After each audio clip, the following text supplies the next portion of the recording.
You expected to wake up to the morning after Easter, but such as it is, and here we are. 604 Talk 1073 FM, WBRP, mornings with Brian Haldane, off and running. Brian here with you, John LaBeouf producing. Got a busy Monday morning show for you. Obviously, we had a lot planned heading into the weekend, and well, a lot changed. Not necessarily over Easter weekend, but obviously in the overnight hours this morning. We are starting you off at 71 degrees in downtown Baton Rouge. Like I said, we got a lot planned for the show this morning. The former head of CNN's Moscow office joins us about half an hour from right now. We got Medical Monday coming your way. We've got Mary Beth Hughes Derrickson from La B coming your way. We got Moon Griffon headed this way. We got Bill Cassidy headed this way. Casey O'Banion is the new CEO at the Young Entrepreneurs Academy. We got a lot of ground to cover, but we start with top stories and trending.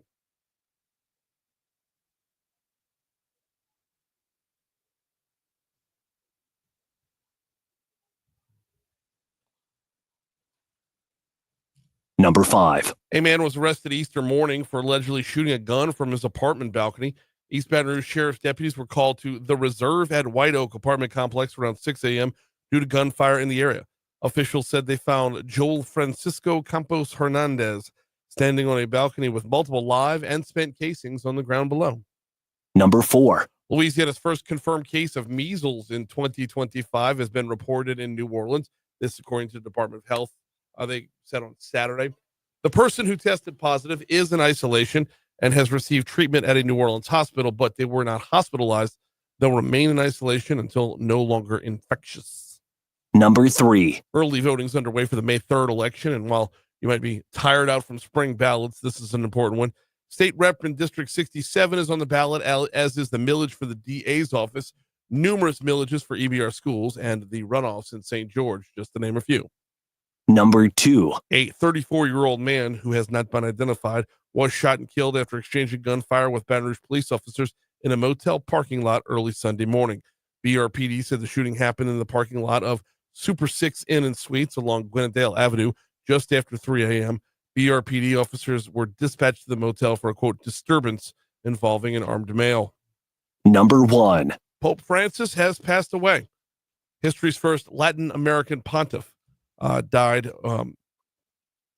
at 7:35 yesterday morning.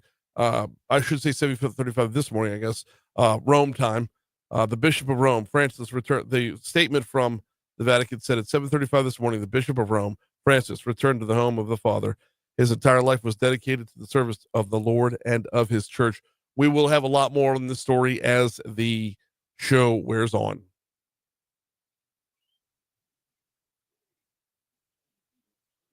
What's trending, John? What's trending? DHL Express announced it will suspend deliveries of more than $800 in response to cost increases and U.S. customs regulations brought on by the Trump administration's tariff plan. Okay, so is this, I get what they're doing, but is this only going to hurt them? I mean, there's other options out there, DHL.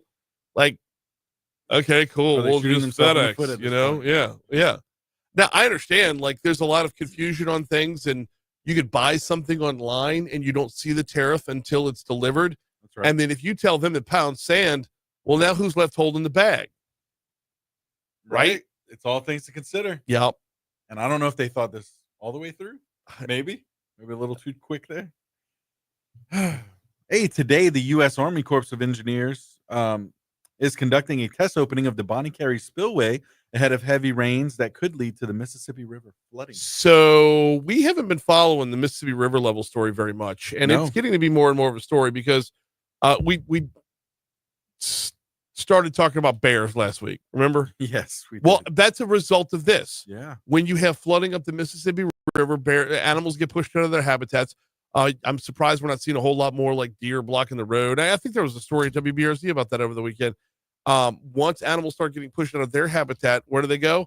Our habitat. That's right. And then we start looking at things like, hopefully not as bad as it was it was either 2011 or 2012. It was right around the time we launched this station. The Mississippi River was at a ridiculous level. We had like bladder dams on top of the levee. Oh, just to top it off a little bit further. We were told not to walk on the levee because it could get squishy. People had water like bubbling up in their yards and in River Bend. Further up the river, you just completely overflowed. So I don't know if it's that bad right now. I don't think it is. yeah. But I'm starting to think maybe they're that the folks that know what they're doing are thinking we might be getting there. Yeah, planning ahead for sure. Yeah. Now you open the Bonnie Carey and Mhm. you let a lot of it, it eases a lot of the tension. Yeah. That year, I think they had to open the Morganza as well. Okay. And that's upriver from us. Yeah, and that's going right into Lake Pontchartrain, right? Bonnie Or Carey goes into Lake Pontchartrain. Right. Morganza goes more west, Atchafalaya base. Oof. Well, the movie Sinners was a big winner at the box office over the weekend, and guess where it was filmed? Of Let me guess. course, Let me guess. New Orleans, Bogalusa, and Donaldsonville. That's it. That's what the That's IMDb it. says. Yes, indeed. That's that Michael B. Jordan movie that was all the rage that they were filming last year. Yeah, Okay. my brother went to see it over the weekend. How was it? and he raved about it, man. Awesome. He said the soundtrack is incredible. He Awesome. sent me some songs from it. He's really excited about it. And I can't wait to look forward. I mean, I don't want to ask you questions that you might not have asked him, but Yeah. is it visible that it's Louisiana? I think Or so. do they do such a good job of painting a different picture? You know what I'm saying? Yeah, yeah. And just from the trailer, I would assume, yeah, I could see it, but yeah, I'm gonna have to ask him that. Yeah. Always tough with the period piece too. Yes, Because it's like they grab Bogalusa and Donaldsonville because you can go back in time real easily. exactly. You know? We talked about that, him and I. Yeah, So, you're not gonna be able to dial back the clock on a strip mall on Airline in Prairieville. You know, you can't go back to the 50s on something that was built 2 weeks ago. So 611 Talk 107.3 FM WBRP. We got a lot of ground to cover in sports. We're going to do that in just a minute. Got to remind you about the folks over at Landmark Bank. LandmarkBankLA.com is the website. LandmarkBankLA.com. Are you making plans to start a small business, grow a small business? And are you thinking, hey, I live in the surrounding area around Baton Rouge. I live in Zachary. I live in Denham. I live in Bruley. I don't really want to have to go into Baton Rouge for my financing. You don't. There's a community bank that's been a community bank for over 100 years now. It's called Landmark Bank, and it's here to serve you. You don't just get a bank, you get a banker. As you look to take that dive into entrepreneurship, there's someone there who will get to know your wants, needs, and desires every step along the way and help you get there. Check them out online. Find all the local branches, landmarkbankla.com. Quick break. Sports is next.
think I'm going to hear from him.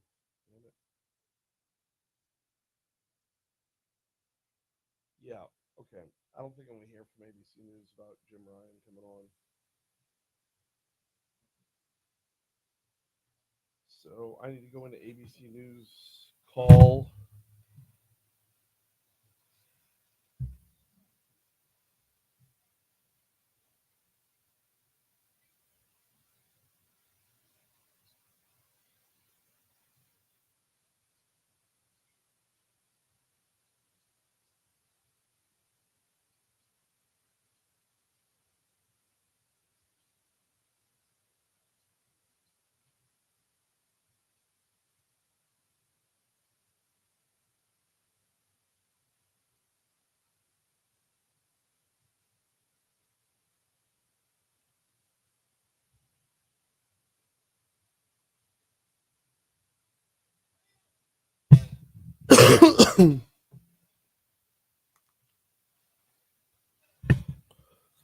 .616 Talk 107.3 FM WBRP mornings with Brian Haldane rolling right along.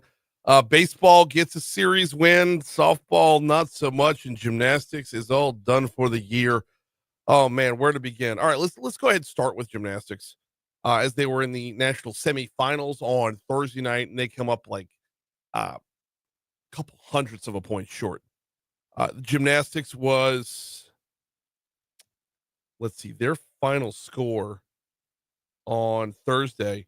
They lose to Michigan State and UCLA. Wait, I'm sorry. Hang tight. Let me make sure I've got this right. They lose to UCLA 197.525 to 197.737. So we're talking 2.1 tenths of a point.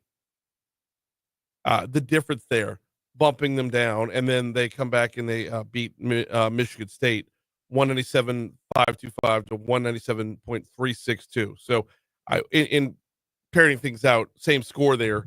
The point differentials are so tiny. I don't know all the breakdown of it. I just know where we fall, and where we fall is not the national champions for back-to-back national champions. But another amazing ride, another season definitely worth following for LSU gymnastics. They were nothing short of phenomenal, and nothing to hang your head about making it to the national semifinals. I mean, it's equivalent of going to the Final Four, right? Which we would all love to go to the Final Four. LSU baseball hangs up a series win, hosting number 21 Alabama. Alabama's been an up and down team all season long. I believe they were preseason top 10. Kind of hit the skids a little bit before. They're still in the skids. Tigers get an 11-6 win on Thursday. We talked about that Friday morning. They got a 4-3 win on Friday, and then on Saturday, LSU falls 7-4. Now, Alabama held their ace until Game 3, so the Tide kind of went into the series saying we're a snag one, and they snagged one. So if you're LSU, you get a series win. You do not get a sweep.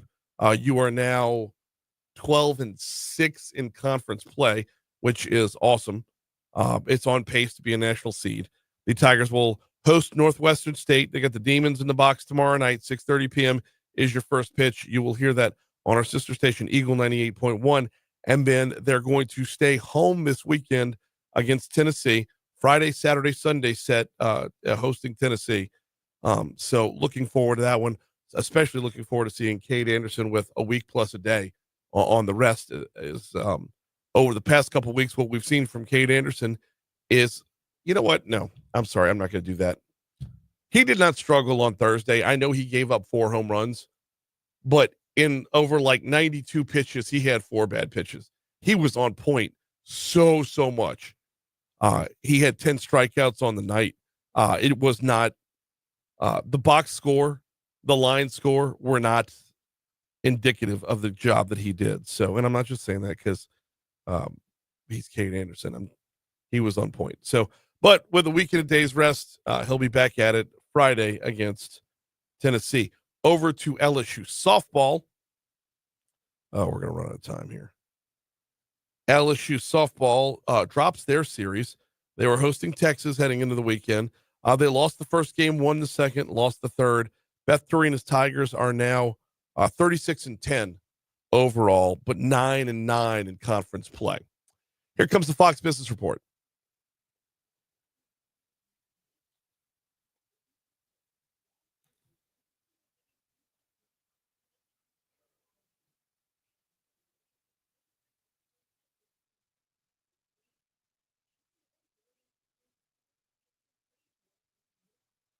Still nothing. All right.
Okay, so it's going to go Holy Man 1.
Give me just a second here. I'm actually putting together the next segment as we speak. There's a lot of moving parts this morning as the breaking news in the overnight hours is that Pope Francis has died. We'll be talking about that in our next segment. Let me go ahead and tell you on I-12 westbound, you got your normal delays.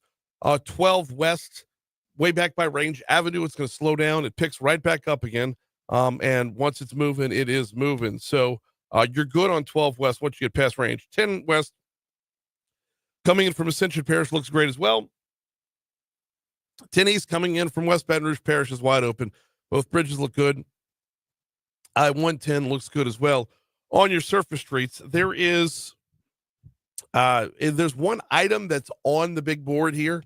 It's Perkins at Segan, and it says traffic enforcement as the descriptor, traffic enforcement. And it's from about 25 minutes ago. Sheriff's office on the scene. I'm not 100% sure as to what traffic enforcement means, but that's what it's being reported as. So Perkins at Segan, if you see him out there, might be some flashy lights, but that's the only thing that we've got going on. That's your look at traffic from the Shop Hills Tire Traffic Center.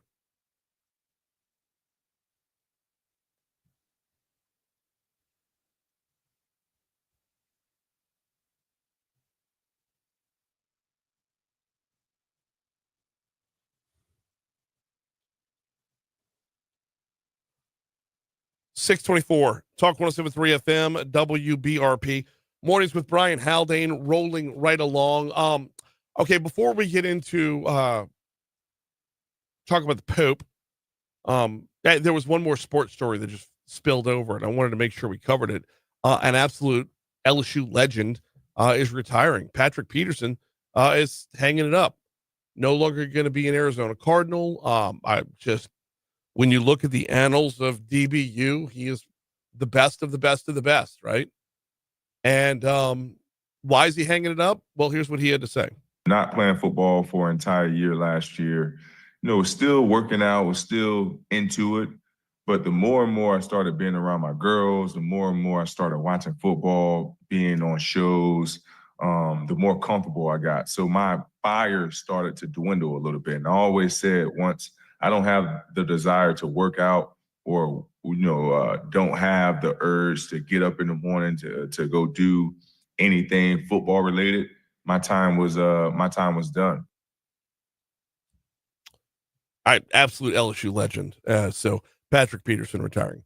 All right, 625 at Talk 107.3 FM, WBRP. Got to remind you about the folks over at Vex European. I'll be swinging by there this week. I was trying to go by last week, and then I forgot Friday was a holiday, and they were going to be closed for the holiday.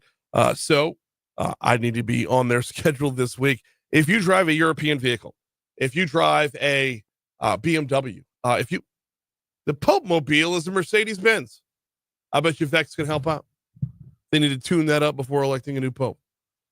If you drive a Land Rover, you know the list. And if you don't know the list, visit vexeuropean.com. That's V as in Vinny, vexeuropean.com. Hit that little drop-down tab by vehicles. If you see your make of vehicle, you know you're getting an expert-level technician who knows how to fix your vehicle. Swing on by. Whether you're talking about major repair or standard maintenance, they have got you covered. vexeuropean.com. So you get the four cuts. Okay. Our big story this morning, obviously, is the passing of Pope Francis. This happened in the overnight hours for us. Vatican City was 7:35 in the morning, where, as per the statement, the Bishop of Rome, Francis, returned to the home of the Father. His entire life was dedicated to the service of the Lord and his church. Per the Associated Press, history's first Latin American pontiff, who charmed the world with his humble style and concern for the poor, but alienated conservatives with critiques of capitalism and climate change, died today. He was 88 years old. Of course, bells tolled in the church towers across Rome after the announcement, which was read out by Cardinal Kevin Farrell, the Vatican's Camerlengo. The Pope. Our news partners over at ABC are covering the story this morning. Been doing my level best to get a hold of somebody, but obviously when things break in the overnight hours, it's not the easiest thing to get a hold of, especially coming out of a holiday. As far as Pope Francis is concerned, ABC did talk with Father James Martin. Father James Martin is an ABC News contributor. This was him just talking about the Pope as a holy man. Just a great deal of sadness for his loss, of course, but also a great deal of gratitude for all he was able to accomplish. And then also this understanding of how hard he pushed himself, particularly at the end. This was a very holy man and a very hard worker at the same time. We'll talk about that pushing himself part in just a second. Just his demeanor, though, was one that was... you would think when you are the Holy Father, you would think that there would be this level of, I don't want to say uptight, but unapproachability. And unlike some previous popes, he didn't have that level of unapproachability. I just thought he was it was like being with the best parish priest you could imagine. I mean, just warm and funny and inviting and relaxed. Now, as far as pushing himself is concerned, that is a thing. He had been in the hospital for over a month. I mentioned the Pope Mobile a minute ago, kind of half jokingly, but he was in the Pope Mobile yesterday. Those were the headlines coming back at on the back end of Easter, was that he made an appearance, did a little mini tour in the car. So all things seemed like he was on the rebound after being in the hospital for, what was it, over a month with pneumonia, among a few other things. So maybe he did push himself a bit. He really wanted to live through Easter. And I mean, I can't know what's going on in his mind, but the idea that he would participate and celebrate with the faithful was probably something that he really pushed himself to do. We're going to have a whole lot more coming up at the end of next hour on conclave and the cardinals and the like. But just very briefly, Father Martin talks about what what they're doing next. This is the most important thing that they do. So many cardinals are bishops and archbishops and run dioceses, but once you become a cardinal, your main role is not only to advise the Pope, but to elect the next one.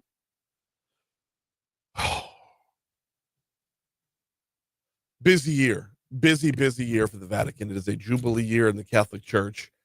This popping up right now, just right before summertime.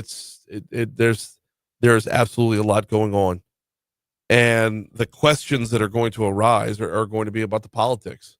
Where does the church go from here? So hopefully, once they close those doors and lock them, and conclave is underway, all that can fall to the wayside, and they just find our next pope. All right, here's news.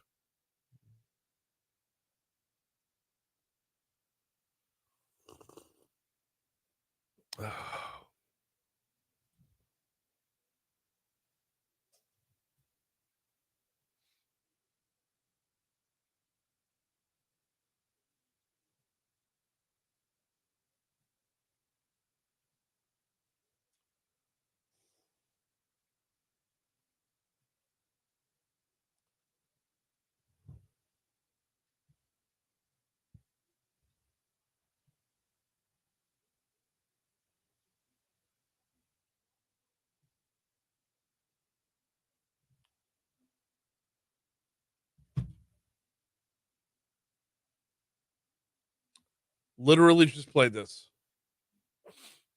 This is what happens when they don't give me Jim Ryan. Good morning, Christy. I'm hoping you're up. Not texting my wife this morning. Hopefully, you know what? Hopefully she's not up. Hopefully she's able to sleep in this morning. My wife doesn't sleep in very well. Probably because I snore like a buzzsaw. When you do sleep, huh? Yeah. Well, I got some sleep over the weekend. Not nearly enough. I woke up sore every morning. Oh, man. Now I'm going to have to bust my ass on the diet, because when you have crawfish and beer on Friday, and you have crawfish and beer on Sunday, and you step on the scale on Monday, and it says you weigh 7 pounds more than when you stepped on the scale on Thursday, that's problematic. Yes. That is problematic. Oh, also, smashing Easter candy yesterday. Oh, of course. Smashing Easter candy like I wanted a diabetic coma. Bring it on. Huh? Excuse me, I'd like to lose a foot, please. Yeah. Oh, man. Definitely. How many of the Reese's eggs I threw down? The white chocolate ones too? So we had Reese's carrots, Okay. which I'm convincing myself makes it healthier because it's shaped like a carrot. Okay. Yeah, It's still chocolate and Whatever peanut it butter. takes. Yeah, Whatever it it's still takes. chocolate It's and peanut like, butter. It's crazy. Chocolate eggs cost less than eggs. Yeah, we did crawfish on Saturday, so it was good, man. It was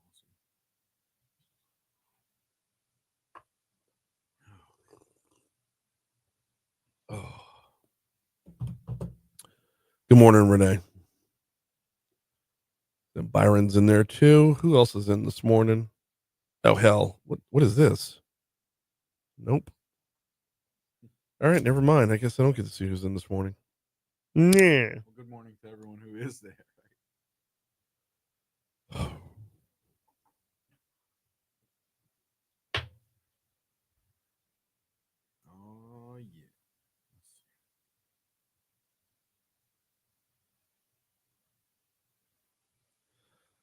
yeah.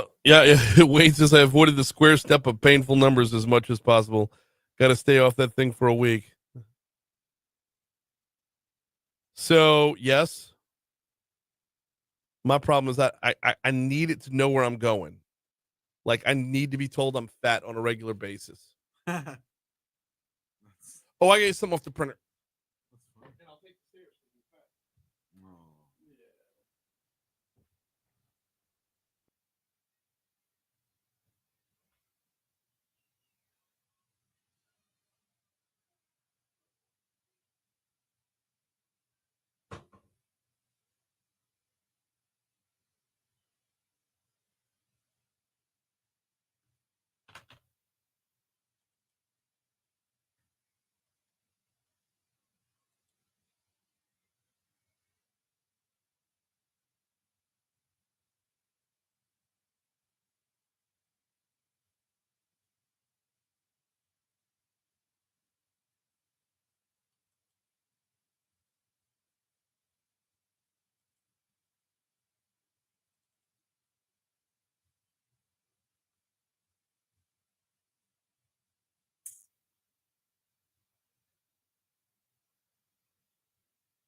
We haven't played this Jill Dougherty interview yet, have we? I don't think so either.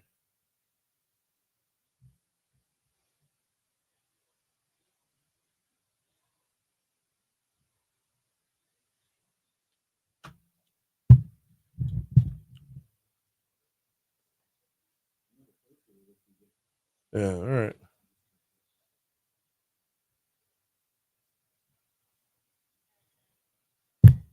All right. Looks like rain's rolling back in the forecast this week. Speaking of the forecast, here is Emma Kate Cowan.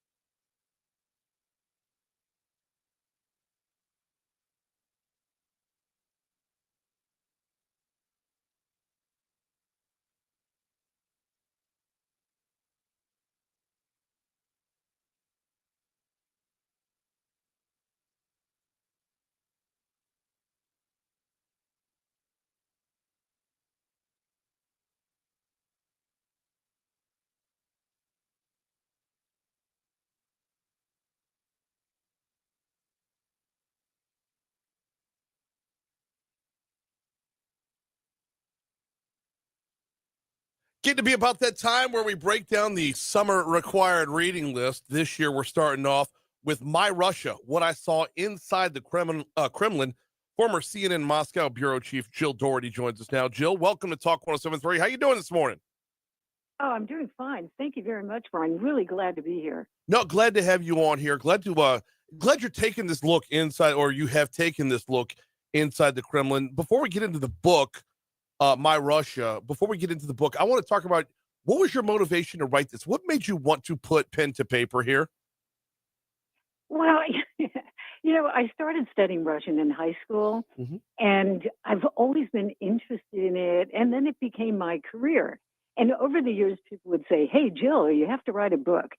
And although I'd written a bunch of stuff for my entire life, I mean, I'm a journalist, I kept thinking, yikes, a book. Oh, my goodness, I'll never be able to do that.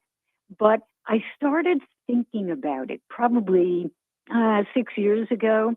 And I started doing little interviews with people who were important, like my high school Russian teacher. And I actually did an interview with him, Brian, 1 year before he died. And I just, I called him up. I went to his kitchen and sat there with his wife, did the interview. And then a year later, unfortunately, he died. And so I thought, wow, this is really valuable. I better get going. And then eventually a friend of mine said, "So how, are you ever going to write that book? Or are you just talking about it?" So I did.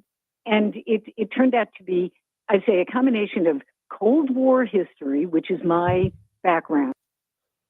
I'm sorry. I apologize, everybody. We're going to get to Jill at a later time. It's a pre-recorded interview, and we have that luxury to be able to play it back. I was, full disclosure, heading into a holiday weekend. I did not know if everybody would be up and at 'em this morning. So I also did not know that news would break in the overnight hours leading into this morning that the Pope would die, and that is exactly what happened. So we will reschedule Jill for another time, and I will send her my apologies that she got bumped. I'm sorry. Jim Ryan is with ABC News. He's got a stacked up morning, to say the least. So let's go ahead and visit with him right now.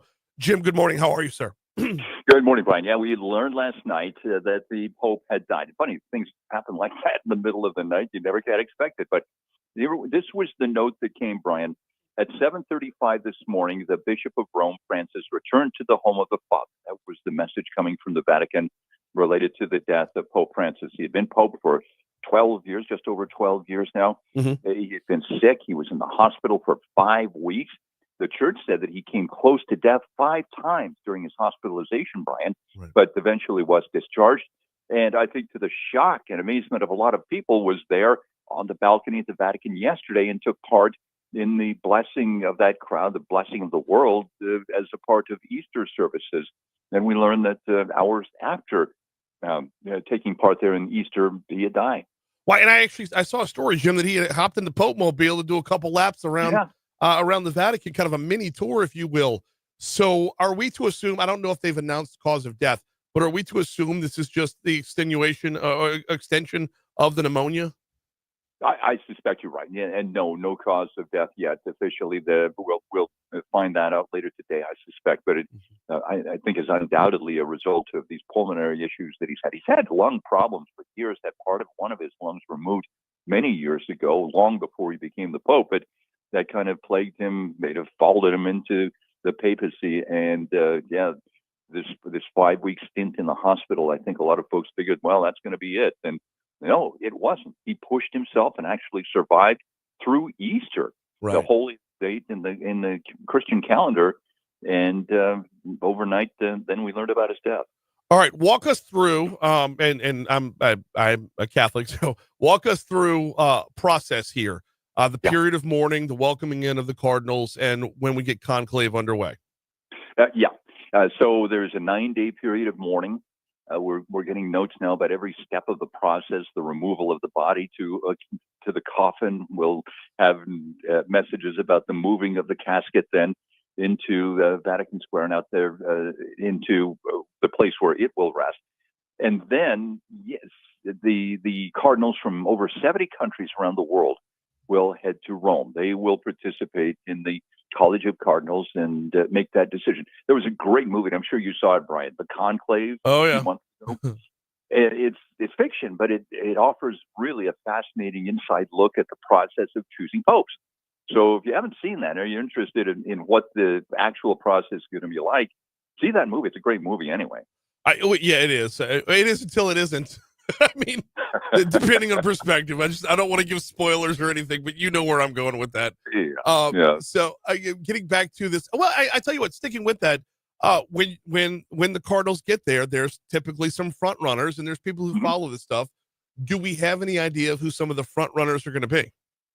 No, I don't think so. And it could be anyone. I mean, Francis himself, when he traveled to Rome back in 2012, as the Cardinals were gathering there to replace Benedict the 16th, I don't think he felt that he was going to have the votes. It's a political process in a way because it involves each member or each cardinal casting ballots. Francis showed up there with a backpack. That was pretty much it, just a change of clothes. But I think it illustrated his humble beginnings, his roots back in Central America. And I think it just goes to show that it could be any of those cardinals chosen as the next pope. Let's talk legacy for just a second, because while he was there for just over a decade, and comes in a historical way, because Pope Benedict he retired, he didn't pass away, so there was a different handing off of the torch. But Pope Francis, as a Jesuit, a little more liberal on some social issues, but very, very open about all the scandals of the church. Yeah, absolutely, and about the child abuse allegations, about but he did bungle some of those allegations too, or some of the investigations there, and that was frustrating to traditionalists in the church.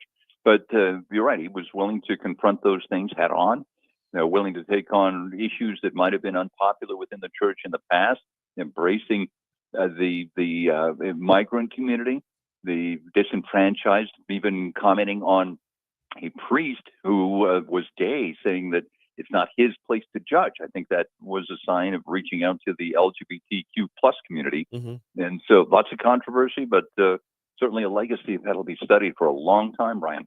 Is there anything to take away from the ebbs and flows of when you have a liberal pope, a conservative pope will follow? No, I don't. There's not much pattern to it at all. Yeah. John Paul, I think, was seen as sort of a moderate pope. Right, Benedict came in after that, and so I think he was there. Francis sets a lot of precedents. He was the first Latin American pope, the first Jesuit. Yeah, and could there be a U.S. pope at some point in the future? Yeah, I think the church is kind of looking at that. You see mega churches being built all over the place, and people flocking to those places by the tens of thousands, and yet the number of Catholics continues to dwindle in this country. Would an American, a U.S. Pope, turn that around? Hard to say. It's a lot of discussion to be had. Yeah. This is all breaking, and you've got a super busy morning, and I appreciate you carving out a couple minutes for us. He's ABC News' Jim Ryan. Thank you so much. Thanks, Brian. Absolutely. All right, resetting here. I honestly don't know when we're back to the Jill Dougherty interview. That was the only window we had for it. Quick break. Coming back after the break, we are going to we're going to dive back in the legislative session. They're back up and running as of this morning. Let's talk about inspection stickers. I know there's a lot of ground to cover within the legislative session, but you heard the story in news at the bottom of the hour that Larry Bagley's looking to get rid of him. And I'm like, why not? Let's have the whole discussion. We'll do that next right here on Talk 107.3 FM. Quick break for traffic. We will take a look at your money now when we return into the session next. That was awesome. Okay. That was as stumbling and bumbling as it could have been on the air, Right. but I wouldn't trade it for the world. We got what we needed. Yep.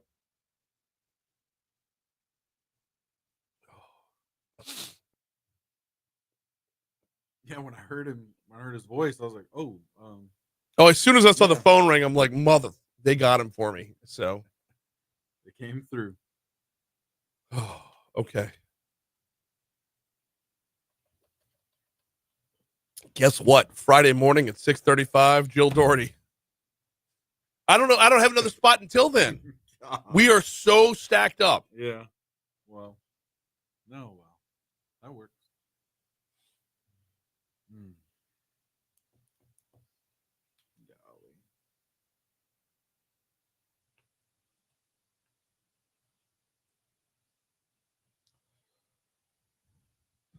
He mentioned the Conclave movie, and I should have brought up Angels and Demons as well.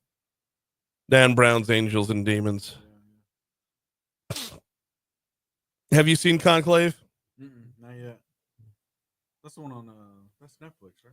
Yeah, I think so. Yeah. That's where we saw it. It's if you're Catholic, it's I'm like trying to catch up. if you're Catholic, you're watching the whole thing going, this isn't controversial. This isn't controversial. Oh, fudge. Yeah.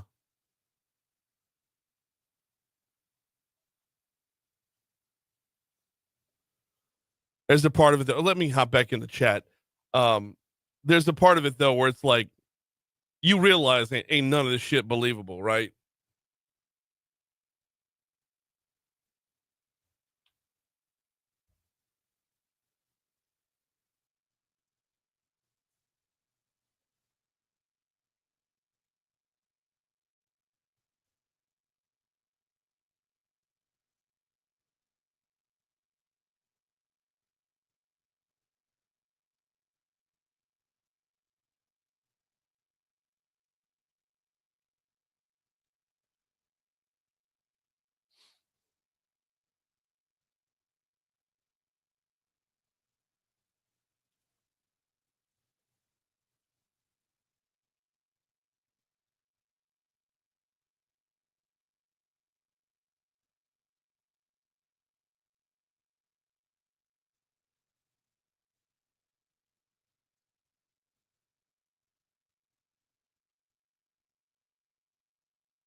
You could also refer to the two popes on Netflix.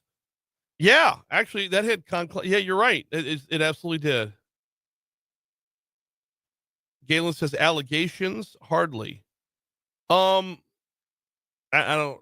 What do you mean hardly? Hey, there were a lot of allegations, and the hard part here is so many of them were allegations against priests who had long since died that it's impossible to sift through what's real and what's gravy training.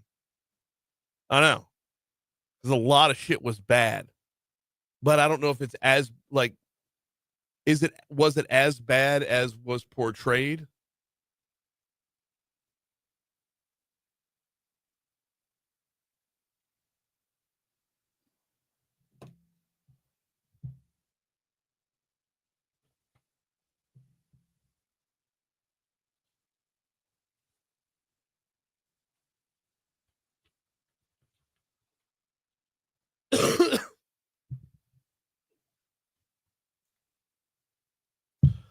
Talk 107.3 in the Baton Rouge Clinic bring you the 2025 Dreams Come True Radiothon going on all month long. If you visit talk1073.com right now, you can make a difference. You can help make a dream come true for a Louisiana child and their family. A Louisiana child who's battling a life-threatening illness. What do those dreams look like? They come in the form of trips to Disney World, maybe a trip to New York City to see the Yankees play, or Houston to see the Astros play. We had a dream kid on a little over a week ago who got a trip to go snow skiing in Colorado. You cannot overestimate the value of time like that. You can't. It is a chance just to step away from the day-to-day battle that they're in. And when I tell you, talking to these kids is nothing short of inspirational to see that they take this battle in stride. But to be able to rest, recoup, spend some time just as a family, and then get back at it makes them that much stronger. It is the most worthwhile thing we do all year long. It's the Dreams Come True Radiothon going on right now at talk1073.com. By the way, there's a stack of businesses out there. Baton Rouge Clinic is sponsoring the whole thing, but Lewis Mechanical, Patient Plus, Action Industries, Subaru of Baton Rouge, Service Chevrolet, Luba, and Duplessis Pool Builders, they are all pledging to match your donations up to $1,000 or $2,000. You don't have to donate $2,000, but once we hit those benchmarks, that's when their contribution kicks in and it really ramps up the good that we can do. Visit talk1073.com to help out today. Man, thanks again to Jim Ryan from ABC News for hopping on board. I know that was as smooth as a stack of rocks to get to it, and we'll find a slot for Jill Dougherty later on in the week, I hope. If not, we'll just post it on demand and leave it be up there. She ran CNN's Moscow office on the back end of the Cold War, and is a fascinating conversation. And spoiler alert, the more things change, the more they stay the same. Hopefully we can find room for that. There's just not room enough here before the top of the hour. I don't know, maybe Friday. We'll see. We'll see how that goes. But it was absolutely imperative that we got Jim on here, because there's not going to be a bigger story this morning. There's not going to be a bigger story for some time now. Talking about the death of Pope Francis, of course. And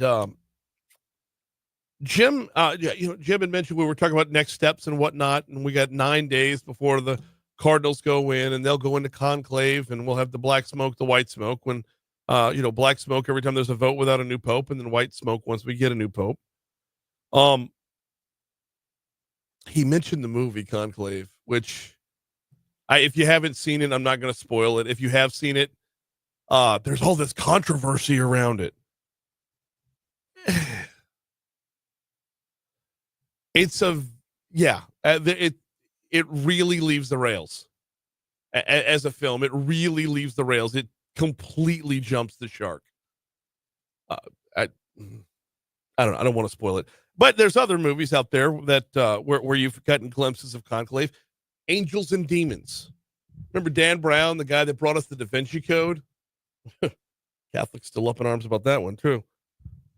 But remember, Angels and Demons was about electing a new pope as well. And shout out to Troy over on Facebook Live. He says, I remember the two popes on Netflix. And I referenced that Pope Francis became Pope before Pope Benedict died. And that was, if you ask the wrong conspiracy theory, one of the conspiracy theorists, that was one of the signs of the end of the world. But I think we're okay. But no, Pope Benedict, he retired instead of dying while holding down the post. And they had the movie The Two Popes, and there were a number of conclave scenes within that as well. So my appreciation to Jim Ryan. I know a morning like this is super busy. It's tough to get anything in. That's the phone calls just go rushing. So, okay. Inspection stickers. Let's talk about them in exactly 60 seconds. First, let me remind you about the folks at the Baton Rouge Metro Airport. From your house to the White House, nonstop. FlyBTR.com is the website. FlyBTR.com.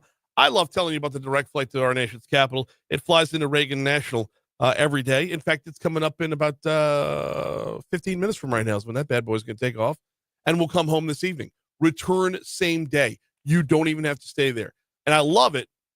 Absolutely love it. But it's not the only direct flight they've got. It's not the only way that Baton Rouge's Metro Airport is an overall value when you travel.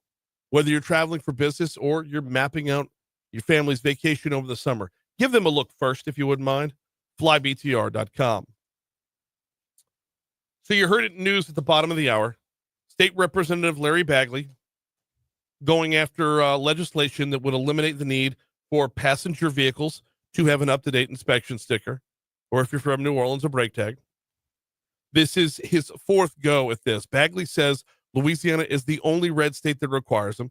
Bagley has confidence he can get legislative approval this year because he has the support of some certain key players along the way. This time the state police are on board. I met with state police, OMB, the governor's office, and we have eliminated any of the problems that we've had in past years. I'm on board as well, but there is going to be the small issue of how do you replace the money? Now, state police have opposed Bagley's bill in the past because they would lose a ton of funding because of it. Bagley addressed this by proposing a $10 annual increase to vehicle registration fees, maintaining funding without the need for inspection stickers. Which is what you'd pay anyway, but you won't have to go down and keep up with the inspection sticker. Okay. At that point, though, aren't we just moving from the left hand to the right? Now, if passed, the bill would take effect July 1st, potentially making current stickers the last. Currently, only 13 states require annual inspection stickers, 6 of them, including Louisiana, requiring them every other year. Bagley's optimistic, stating he has worked to resolve issues with the previous iterations of his bill. And the state police came to me and asked me would I run it again, because it's been a problem for them. It's going to be heard in the House Transportation Committee, and it's probably going to get a little bit of attention. If it moves forward, we will, of course, follow it the whole way through. All right, Medical Mondays coming up in our next hour. Mary Beth Hughes Derrickson from Lobby also coming up in our next hour. Let's take a quick break for news. Hour 2 is next.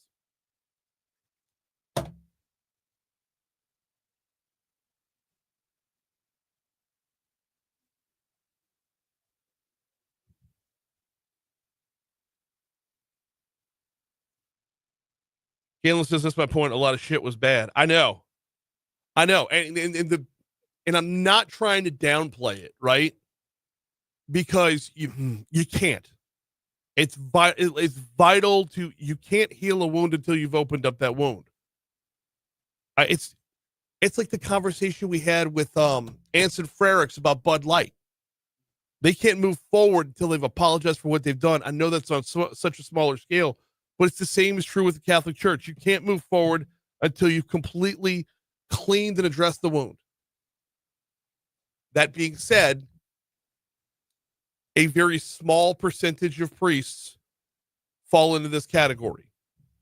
And within there, it's just from a straight numbers perspective, the numbers are small, but they're big enough to where it is a problem throughout. And it's not the overall numbers that are the problem as much as it is the unwillingness to face them. And you reassign a priest to go pray upon another parish. And the thing of it is, this shit's 50 and 60 years old. And we turned a blind eye for so long that once the priests are dead, like it would, if you could have a priest sit down and say, yeah, I diddled him, didn't diddle him or him, like, and get an actual number that doesn't make it better, but the size and scope of the whole thing would definitely change.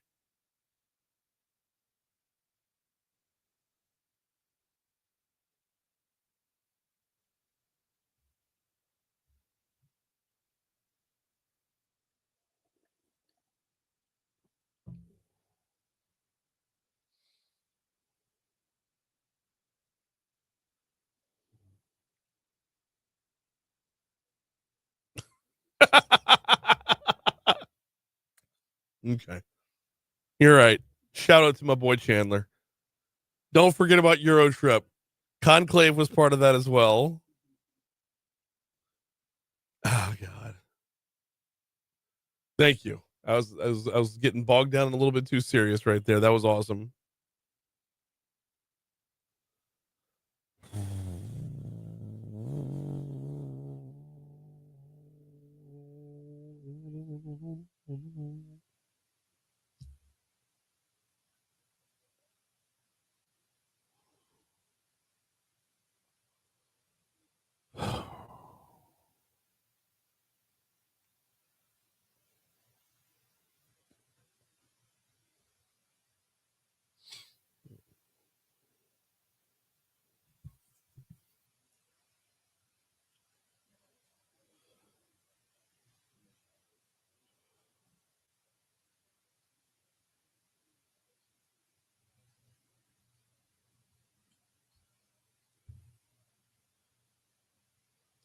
Medical Monday segment. Someone calling in, or is that pre-recorded? Calling in. Okay.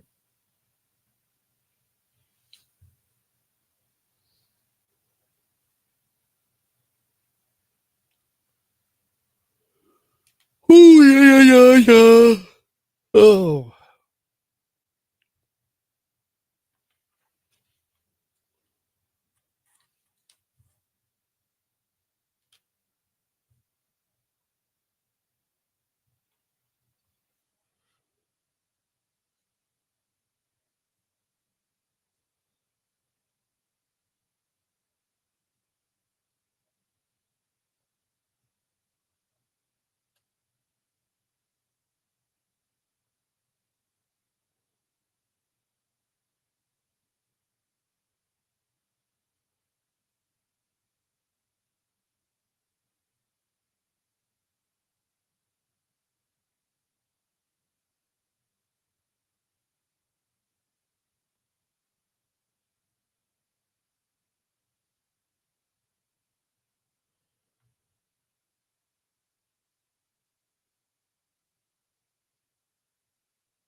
Oh God.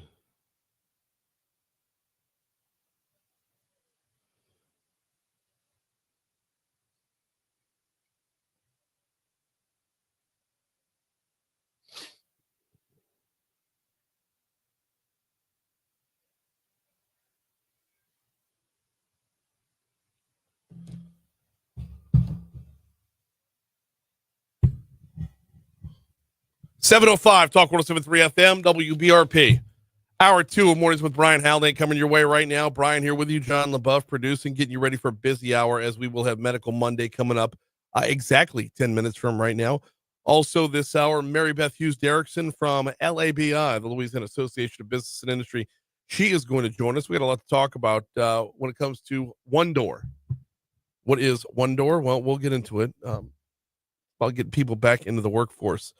I would love to tell you what the temperature is to start off the hour, but I don't have internet right now. So let's skip right ahead to top stories and trending.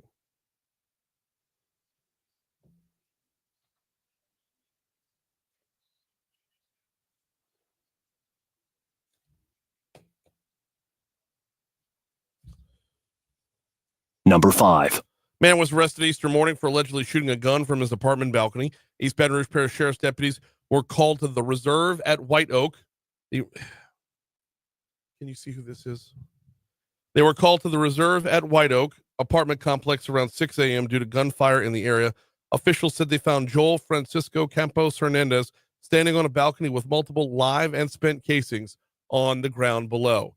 Story number 4. Number 4. There it is. Louisiana's first confirmed case of measles for 2025 has been reported in the New Orleans area, according to the Department of Health. According to the Department of Health on Saturday, the person who tested positive is in isolation and has received treatment at a New Orleans area hospital, but they were not hospitalized. They will remain in isolation until they are no longer infectious. Number 3. Early voting is underway for the May 3rd election, and while you might be tired out from the spring ballots, this is an important one. State rep in District 67 is on the ballot if you live in District 67, as is the millage for the DA's office. Numerous millages for EBR schools are on this ballot, as are the runoffs in St. George. Number 2. A 34-year-old man who has not been identified was shot and killed after exchanging gunfire with Baton Rouge police officers in a motel parking lot early yesterday morning. BRPD said the shooting happened in the parking lot of the Super 6 Inn and Suites along Gwinnett Avenue just after 3 a.m. BRPD said officers were dispatched to the motel for a, quote, disturbance involving an armed male. Number 1. Of course, our top story of the morning, Pope Francis has passed away. Jorge Mario Bergoglio, 88 years old. He died on Easter Monday morning inside after making an appearance in St. Peter's Square for Easter Sunday, and then making a trip around the grounds in the Pope Mobile. He passed away, like I said, at 88 years old. We've got 9 days of mourning, and then conclave will follow.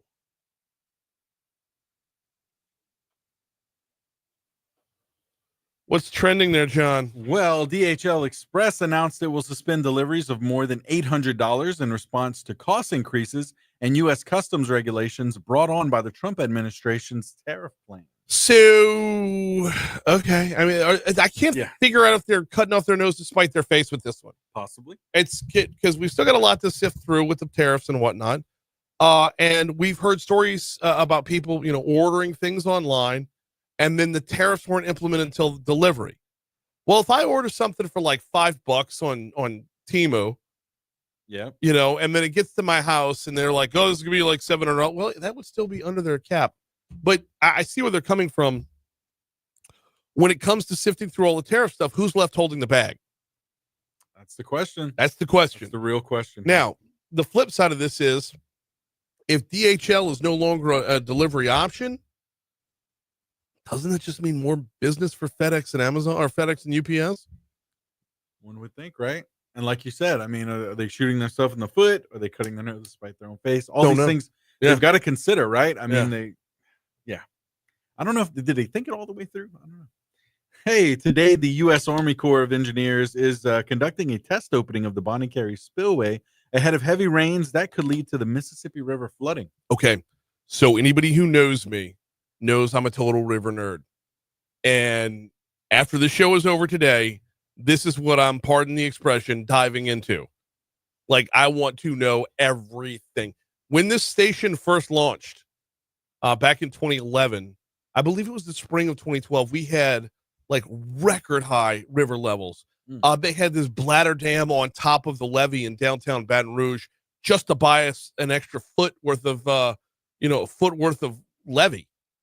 Further upriver, you saw flooding. You saw like black bears just invading towns because their natural habitat was flooded out. I will never forget Dr. Mike Strain talking about, do not feed that bear. The bear's hungry. That bear's angry. Like, he went into like this whole, and I do a terrible, as often as he's in here, you'd think I could do an impression. Right, but no. He was so on point though. He's like, that bear is angry. That bear is confused. That bear doesn't know where he is. Don't feed the bears. No. And he was 100% right then. And as we see it now, we're seeing more reportings of bears like north of here. Zachary, Highway 19. Yeah. Somebody filmed a black bear or took a picture of a black bear in the rearview mirror, which, by the way, is the best place for a black bear to be, in your rearview mirror. WBRZ had another story about how, like, you're seeing more deer crossing the road and whatnot. So coyotes, things like that. Yeah, I'm in. I'm in. I'm a total river nerd. Yeah. So, in other news, Sinners was the big winner at the box office over the Easter weekend, and guessed where it was filmed. that would be New Orleans, Bogalusa, and Donaldsonville. Yes, it was. And this would be the big Michael B. Jordan movie that everybody's talking about was being made last year. And this would be dollars upon dollars and jobs upon jobs coming home. All right, Donaldsonville can't stop winning, can they? They're killing it. Donaldsonville, you got Hyundai, you got the Carbon project. Was it a Carbon project? You had the two big announcements totaling about $10 billion between the two, going into the riverfront. And now you're crushing the box office. Yeah, it's fantastic. The hell, Donaldsonville? When did Donaldsonville get cool? It's true. They're like an 80s movie, you know? Like Donaldsonville, like they were granted a wish. Yeah. You know? It took a while, but they're there. Yeah, it's about time. That's it.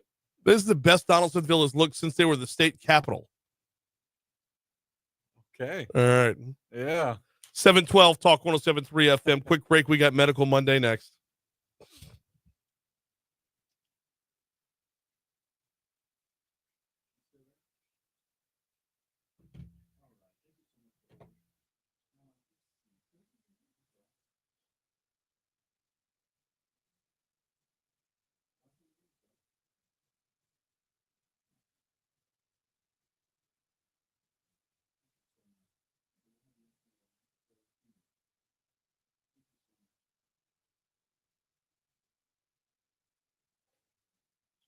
Who was the phone call from on my end?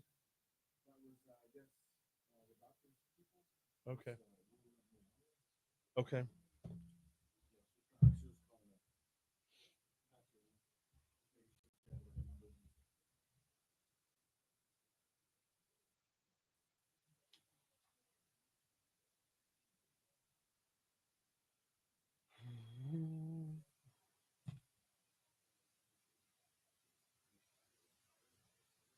What is our doctor's name?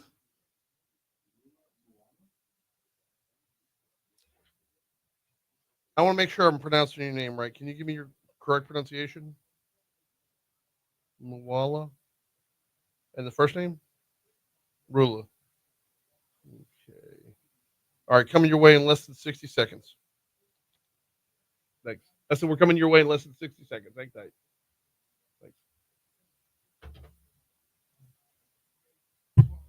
It's hot in here today. We don't normally get air till about. I know, but I'm like 7:30, sweating. 8 o'clock. I'm sweating over here.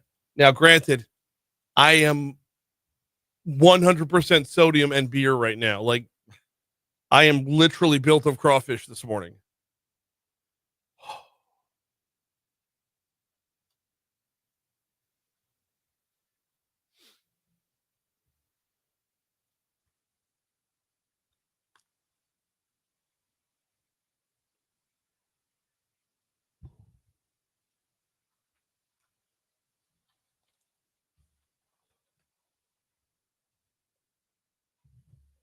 $7:14 to Talk 107.3 FM, WBRP, Mornings with Brian Haldane, rolling right along.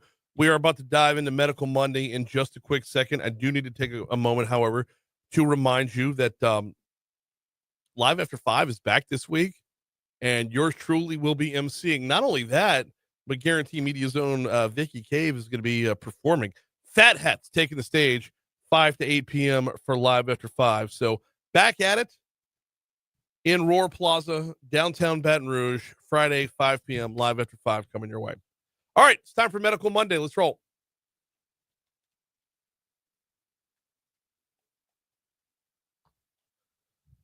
April is Head and Neck Cancer Awareness Month, and that's exactly what we're talking about. Let's welcome Dr. Rula Mwala to the show. Doctor, how are you? I'm good. How are you? Doing very well as well. Head and neck cancers don't often get a whole lot of publicity. So let's talk about what cancers are identified under this category. Yeah, so I like to describe what I do as looking at things above the clavicle. So cancers of the head and neck include cancers of the mouth, the throat, the larynx, the nose, the sinuses, salivary glands, and then thyroid. And I also see skin cancers of the head and neck as well. How prevalent, how common are these cancers? It's not very common. Head and neck cancers account for about 4% of all cancers in the United States. But when they do happen, they can be pretty serious. Okay, let's talk about that because I think the severity is every bit as much of a topic as much as the prevalence of it. So when you're looking at different cancers, like let's take sinuses, for example. What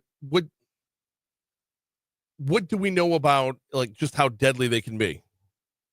Yeah, so they can be fairly deadly. It really depends on the type of pathology. There are a lot of cancers that can start in the sinuses and other parts of the head and neck. And so, sometimes they're okay to not too severe, and sometimes they can have a 5-year survival rate as low as 50% or less. So they can be pretty deadly. What are our risk factors here like causes and whatnot? Yeah, so tobacco and alcohol are the most common risk factors for head and neck cancer. We're also seeing an increasing incidence of cancer caused by the human papillomavirus. Other risk factors include poor oral hygiene, radiation exposure, and then sun exposure for skin cancers.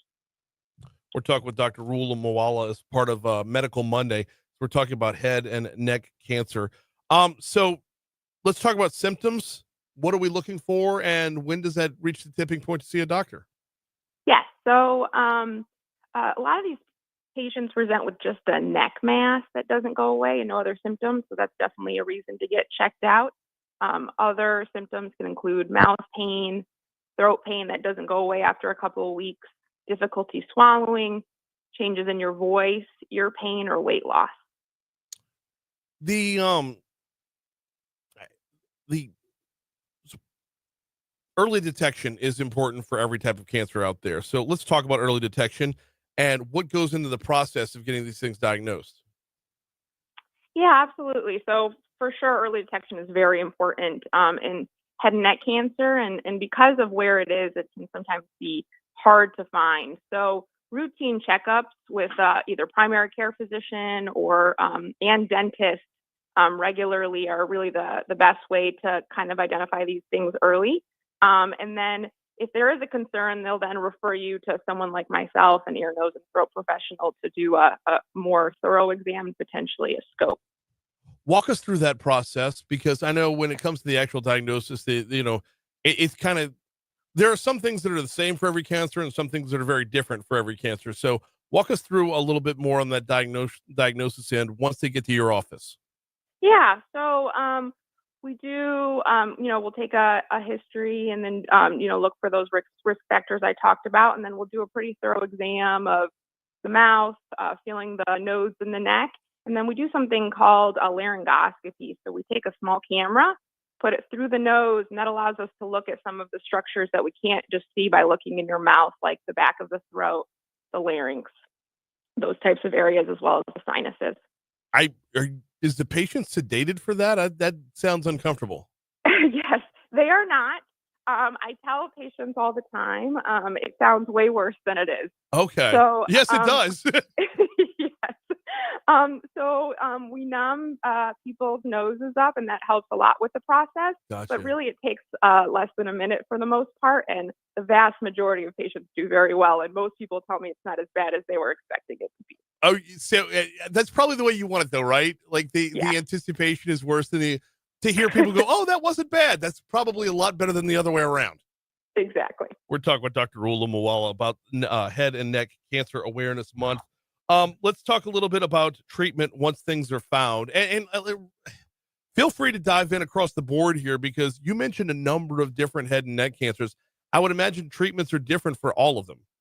You're absolutely right. So it really just depends on one, where it is, and then again, what type of cancer it is. So our treatment options are either surgery up front to try to remove the cancer and potentially the lymph nodes in the area. There are certain types of cancer we also treat up front with either chemo or radiation. How do we know what's what? Like when to go where? Yeah, and like I said, it really depends on the type of cancer, where it is. So, for instance, cancers in the mouth, we'll treat those with surgery up front, and then if we can do additional treatment like radiation or chemo after. Mm-hmm. Some other types of cancers, especially like early stage larynx, those will be treated with radiation up front sometimes surgery. And then certain types of cancer, like in the back of the throat, the oral pharynx, those will be treated with chemoradiation up front. So it really depends on location as well as stage. When talking about, I want to go back to the risk factors and whatnot. You had mentioned tobacco, and tobacco is always front and center for basically every type of cancer out there. But when it comes to the head and neck, I would imagine with the mouth cancers, the smokeless tobacco does enter the equation a lot more than normal. Is that still, are we seeing a downward turn in usage and then therefore those types of cancers? Absolutely. So we are noticing that the incidence of things like larynx cancer and oral cavity to an extent is decreasing because of people smoking less, like you mentioned, or using chewing tobacco less, which is definitely a risk factor for oral cavity cancer or mouth cancer. We are, however, seeing an increased incidence in our oral pharynx cancer. So that's the back of the throat, like the tonsil on the base of the tongue, and that's related to HPV infection, in fact. Okay, what's the connection there? Because it's those two things sound like they wouldn't be anywhere near each other. You're saying HPV? Yeah. Yeah. So it's very common. In fact, I think they estimate 80 to 90% of the U.S. population will be infected at some point in their lifetime. But it can infect those same areas, like I mentioned, the tonsil and the base of tongue, and it basically acts as kind of turning off the tumor suppressor genes, and that allows your body to create cancer in that area the same way that it creates cervical cancer. Kind of getting off script here. We're talking with Dr. Rula Moala from Our Lady of the Lake about Head and Neck Cancer Awareness Month. Doc, I naturally there's going to be a huge focus on cancers of the mouth and throat when talking with you, but when you get up into the sinuses and whatnot, how close are we to the brain here? And when cancer spreads, can one jump to the other? Absolutely. So the main concern with cancer of the sinuses is either invasion into the brain or invasion into the eye, which it is also close to. So those are definitely things that we are concerned about and look at for imaging. And it does change our treatment somewhat depending on if those areas are invaded. And I apologize if you covered it where we were talking about symptoms, but I was so focused on mouth and throat that I might have blown right past this.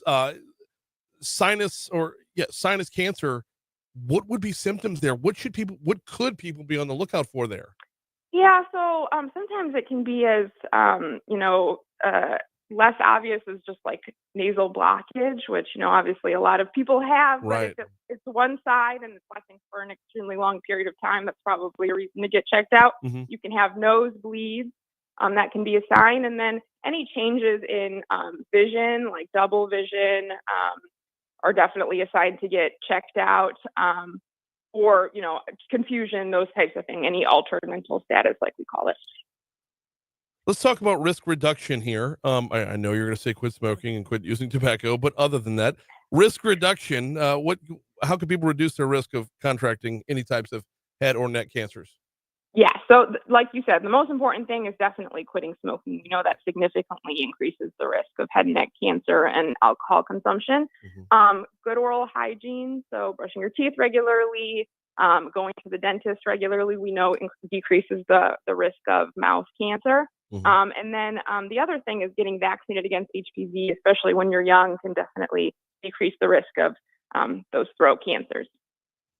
Where can folks go if Our Lady of the Lake's got several locations in Baton Rouge. So where could a person go for diagnosis and or treatment? Yeah, so Our Lady of the Lake Head and Neck Cancer is on SM Lane in Baton Rouge, and our number is 225-765-1765, and we're happy to see anyone who has any concerns. 225-765-1765, and you will find them on SM Lane. She is Dr. Rula Moala from Our Lady of the Lake. Thank you so much for a couple minutes this morning. Of course. Thank you for having me. Absolutely. Medical Monday, of course, presented by the folks over at Our Lady of the Lake every single Monday. We start off the week with that. A little bit of health advice to get your week kicked off. There are so many types that, literally every piece of your body can have a cancer that is attributed, or goes along with. It's Head and Neck Cancer Awareness Month. Who knew? There's so many out there. It's got to be tough for Dr. Mwala or for anybody in the field looking to get some awareness and attention for what they do. So I appreciate a couple minutes this morning. It is 7:26 to Talk 107.3 FM, WBRP. We're going to revisit our top story here in just a second. I do need to remind you about the folks at Mathern's downtown on 3rd Street. You know where to find them. Nestled in between 3rd and 4th. The sidewalk entrances on the 3rd Street side. The parking lot entrances on the 4th Street side. In fact, you're going to the parking lot. It's on the 4th Street side. And they're right there, right by Main, actually, just a couple blocks from the Capitol. As the action's going on during the legislative session, Mathern's is there as a full-service grocery store. So, hey, legislators, if you're staying downtown while you're here, you need to hit up a grocery store. Mathern's has got you covered. The only full-service grocery store in downtown. But they're already a downtown staple, so you probably already knew about that.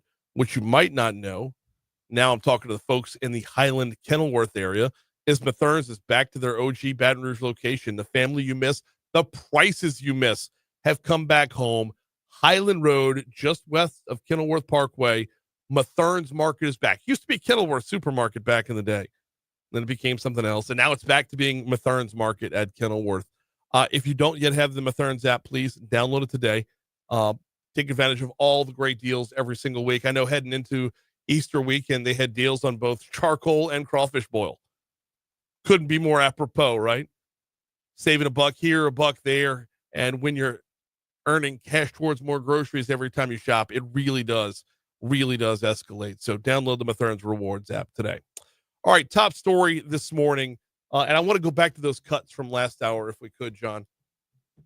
Pope Francis dying at the age of 88. The press release from Cardinal Kevin Farrell, the Vatican's Camerlengo, said, quote, at 7:35 this morning, that would be Vatican time. That wouldn't be our time, obviously, because that's 8 minutes from now. It says at 7:35 this morning, the Bishop of Rome, Francis, returned to the home of the Father. His entire life was dedicated to the service of the Lord and of his church. Or, yes. We heard from ABC News' Jim Ryan last hour, and if you missed out on that, I would highly recommend checking out talk1073.com after the show is over with this morning. That will be a featured article, obviously. We talked about not just this Pope, but about process as well. In fact, ABC News also talked with James Martin, Father James Martin. He is an author, Father James Martin is an author and a Jesuit priest. When you talk about process, you're talking about conclave, and that's what's next for the Catholic Church. Just a great deal of sadness for his loss, of course, but also a great deal of gratitude for all he was able to accomplish. Sorry, I didn't want him in order this time. Cut 4. That's on me. This is the most important thing that they do. So many cardinals are bishops and archbishops and run dioceses, but once you become a cardinal, your main role is not only to advise the Pope, but to elect the next one. This will be the first time in over a decade. Pope Francis has been at the helm since he was the post was handed off from Pope Benedict, and we get the refresher course on the whole thing. One of the things Jim Ryan mentioned was the possibility of, and I look, it's a slim possibility, but the possibility of an American Pope being next. Catholics, sound off over on our Facebook live feed. We're live on Facebook every day, courtesy of the folks at Lake Urgent Care. What do you think? Slim to none? Is it even possible? Let's talk about it on Facebook. On air, here's news.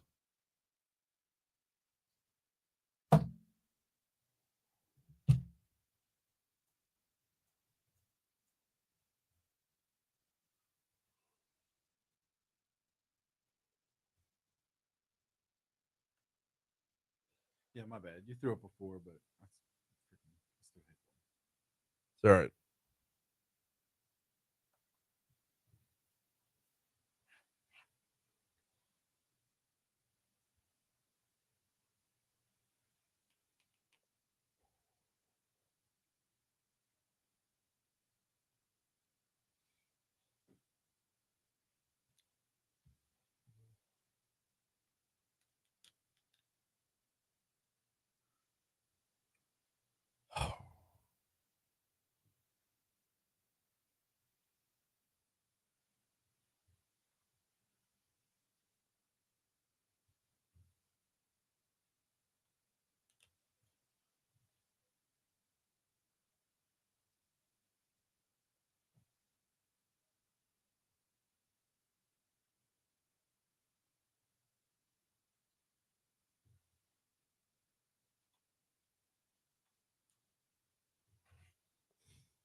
All right.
Studio.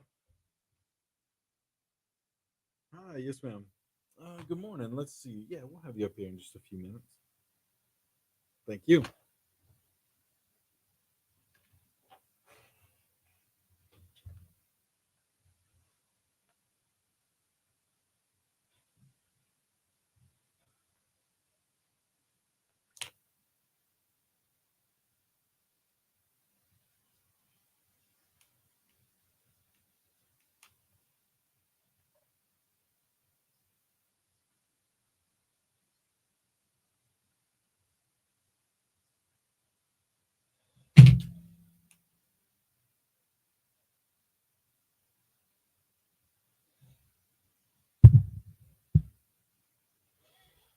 Sorry, I got distracted by a message about Medical Monday. I didn't even.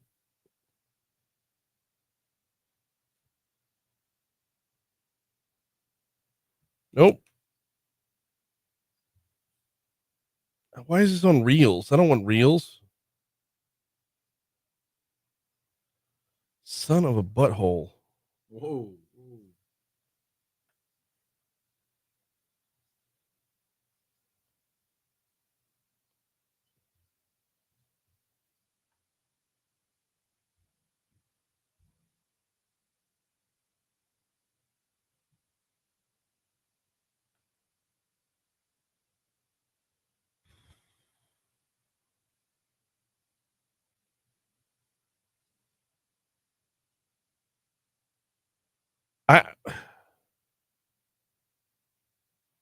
Why can't I share today's post? There it is. Okay, never mind.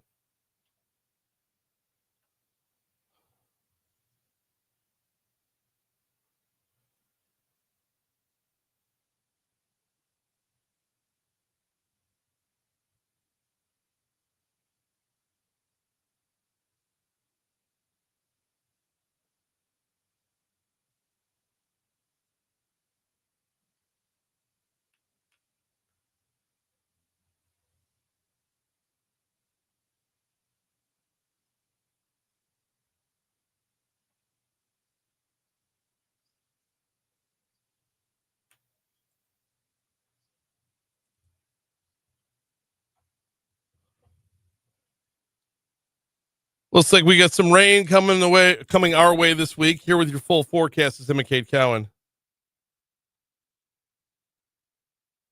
Katie says that record water was in 2011, not 2012. Thank you, Katie. I get confused when I go back.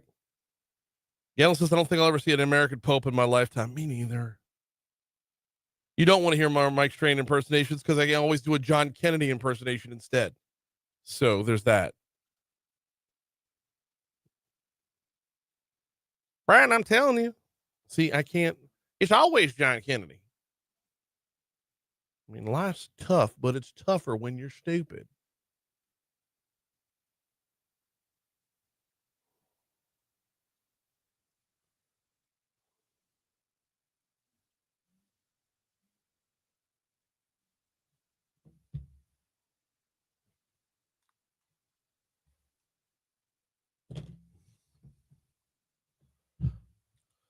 736 Talk 107.3 FM WBRP mornings with Brian Haldane rolling right along. We are all over the map this morning.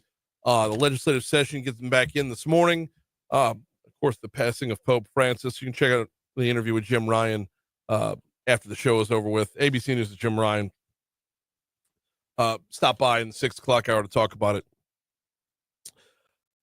Before we get back into it, win free tickets to the WNBA preseason game of the PMAC that's coming up on May 2nd.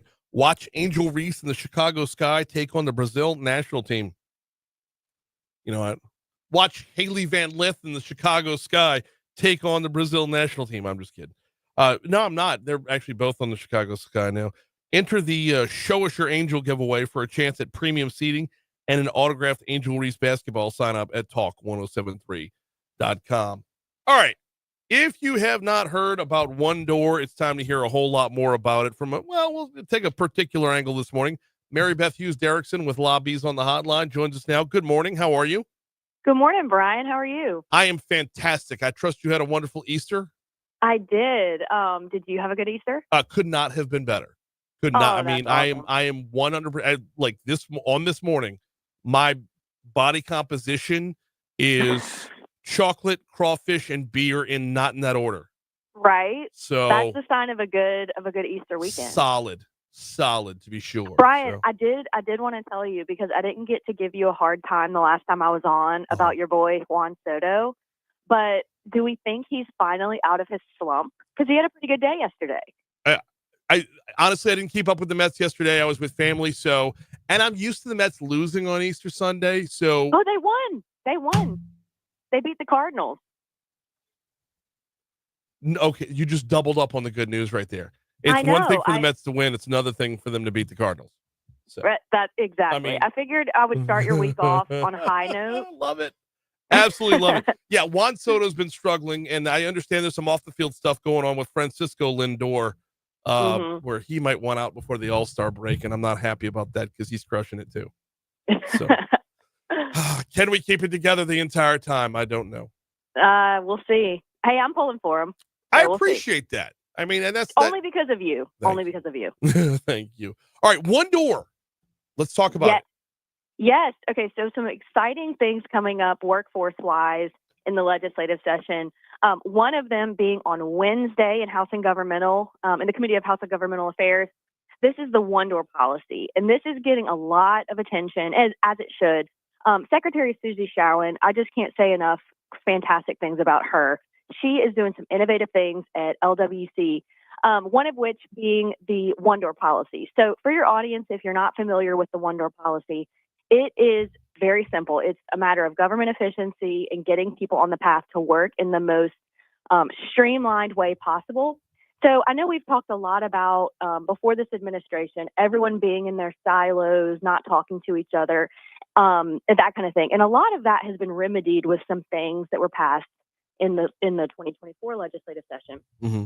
But now that we have everyone talking, it's time to get everyone on the right track as far as if a person wants to get back into the workforce, or they need social services, or they need anything regarding anything in that arena, instead of having to send them to a million different places to get the help that they need, it is a one-stop shop for all of those services. So the two bills that come up on Wednesday, one by Representative Carver and one by Representative Stephanie Baralt, happens Wednesday morning in House and Governmental. And this is just an effort to streamline all of that. So we have seen in other states, in Utah specifically, that have adopted this policy to just have everything workforce development and social services under one roof. So what does that look like? Part of DCFS is going to merge with the Louisiana Workforce Commission. DCFS will still exist. It will still have some social services under their umbrella, but a lot of that will move to the Louisiana Workforce Commission. And this is something that Secretary Showen has been talking about since she was at LCTCS, and something that our very own Jim Patterson has been excited about and championing for a while. So we're excited to see that all come to fruition on Wednesday. We think it's a fantastic policy, and really just we have a pretty sluggish workforce, and so a sluggish labor participation rate, I should say. Right. And so we think this will really set a fire to getting folks on the path to employment. So we're really excited about it. The crazy thing is, and with our labor participation rate, we are one of the lowest in the nation, but we only need to move up by a few percentage points to get right in the thick of it, right in the middle of the pack. And obviously we want to go up higher than the middle of the pack, but if we want to get off the floor, we don't have to go that far. Exactly. Right. It seems so simple. It's like, why haven't we done this in the past, you know? But we think this is a huge step in the right direction. And it really is just consolidating resources. It's getting, so if someone needs help, they go through one door and to get all the help they need. So it's just going to, we're really hopeful that this gets out without a hitch and something that Lobby is going to be very, very supportive of. Why is it important that these services move from DCFS over to the Workforce Commission? Because I think this change in approach, the change in mentality is 90% of the battle. Sure. I think a lot of it is, work smarter, not harder in a way. And so if somebody is going to, is dealing with DCFS for a social services reason, or, really anything, it's basically just putting all those resources in the Louisiana Workforce Commission, so that whenever it may be, they need a job, they have some, they need help on the social services side. It's just really making it as easy as possible for them to get the help they need. And also, Brian, I want to mention this because I think this discussion is really timely because it is Second Chance Week. And so for those who don't know, Second Chance Week is celebrating those individuals who come out of incarceration and have a second chance at life. They have a second chance to gain useful employment and be upstanding citizens. And this is a policy that is going to help those folks who are coming out of incarceration and want to get back into the workforce and be productive citizens. It will be a one-stop shop for them as well. So I think it's very timely that we're talking this morning, especially right after Easter. No, absolutely. And by the way, we will have someone from the Louisiana Parole Project on later on in the week to talk about Second Chance Week specifically. And Mary Beth, if you could, I always look at this as like, why would we make that level of investment? And well, if you want to reduce recidivism, working is the best way to do it. Absolutely. In order to stop the revolving door of the justice system, we have to make sure that when folks are coming out of incarceration, preparing them for success as best as we can. And the one-door policy is a huge tool. Another tool that I want to mention, Brian, is on Wednesday. Also, Wednesday is just a busy day at the Capitol. If you're interested in all this workforce development legislation, you should be at the Capitol on Wednesday. Okay. But in the House Education Committee Wednesday morning, the committee will hear a bill that we are championing with Representative Paula Davis to expand eligibility requirements into the MJ Foster program. And the MJ Foster program is extremely popular, something that we love this program. We think it's great, but it allows for dollars. You can apply for dollars to go to continuing education programs like a community college or technical college. And this would expand eligibility to a specific group of formerly incarcerated individuals. So last year, a similar bill was presented, which was just blanket. All formerly incarcerated folks were eligible for this program. But this year, we've made it really specific. So a lot of violent crimes are not permitted. But we think it's a huge tool, and it's very exciting because the MJ Foster program will allow these people to get high-wage, high-in-demand jobs, because the reality is a high school diploma is not going to cut it anymore. Yeah. And so we're excited about this. We're excited about the bill because these are highly motivated individuals that want to get a really good job. And so this isn't prioritizing them over anyone else. It's just giving them the opportunity to apply for these dollars. So we hope that will get out of committee as well. But you're right, Brian. We have the highest incarcerated population per capita in the entire country. Yeah. And we have to provide them a path to employment after they get released. Otherwise, they're just going to commit more crimes and go back into the justice system. It's really a public safety issue if you think about it. No, it is. It is. And changing the mindset on this is probably harder. But at the same time, though, if you don't change the mindset on it, you're going to get the same results. Right. And I think that the argument that, we're giving dollars to formerly incarcerated folks is kind of irrelevant because we spent how much taxpayer money do we spend funding, to have these people in jail, Right. So it's Okay. so if you're talking about the fiscal impact, let's talk about how many people are in prison and how if we invest in them on the back end and getting them into successful jobs and on the path to employment, how this will actually be less money for the state. Right. And that takes us right back to what you were talking about earlier with moving program from DCFS over to the Workforce Commission, when you had said making sure they get the help they need. The change in mindset here is, what do they need? If things stay under DCFS, what they need is to keep the lights on and keep some food in the fridge. But if it moves over to the Workforce Commission, what they need is to be able to be self-sustained, to be self-earning, to be on their own 2 feet. That is all the difference. Exactly. I mean, you really could look at this through the lens of public safety and so if we have a one-door policy where we make it as easy as possible for these folks to get the help they need, enter the workforce, we are taking possibly, we're reducing crime through helping these folks get on the path to sustainability and self-sufficiency. So this is something that Lobby as the state's chamber, we're very passionate about through a workforce development and a public safety lens. And I know you mentioned the Parole Project earlier. They are a great partner of ours. And I tell them all the time, I'm like, I wish we could take your model and take it statewide because it's so fantastic what they're doing and the people that they're helping every day. And we're excited to partner with them on a number of things. And this week, as we celebrate Second Chance Week. And yeah, they'll be on with us. And I don't have my future show calendars in front of me, but we will have them on later on this week to talk about it, because more amazing than their overall story are some of the individual stories along the way. Oh, it's pretty fantastic. They're doing great work. We are not going to have enough time to talk DOTD. When can I get you back on?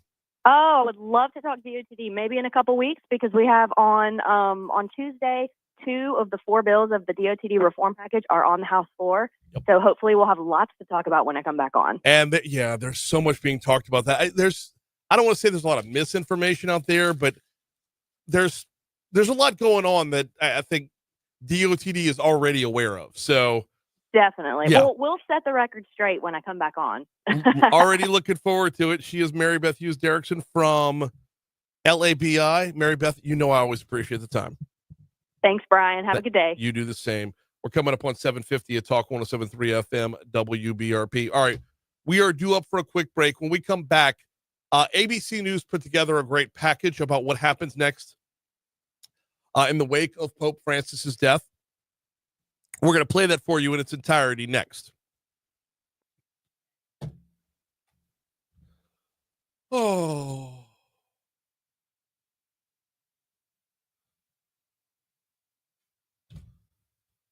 All right. So the next segment's pre-recorded, y'all. And I believe it should map out to be exactly the same amount of time.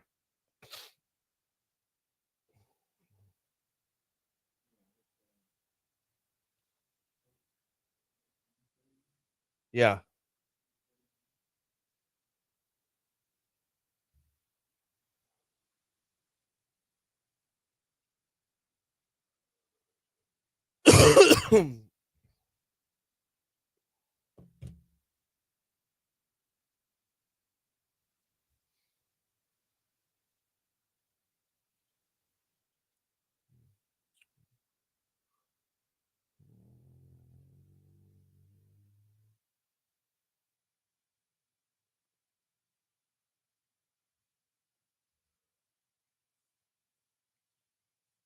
Oh, hell.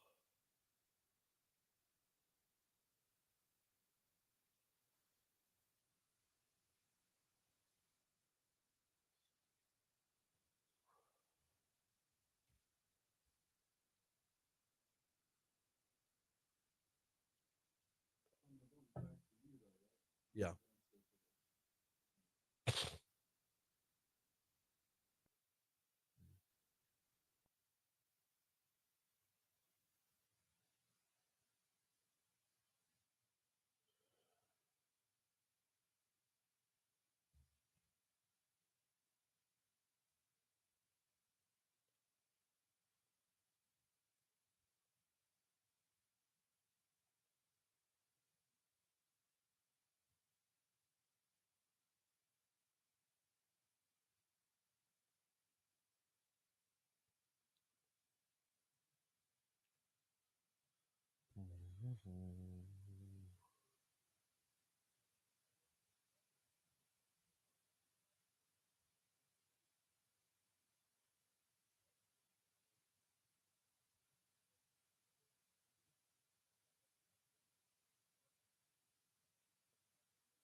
Here's the notes on.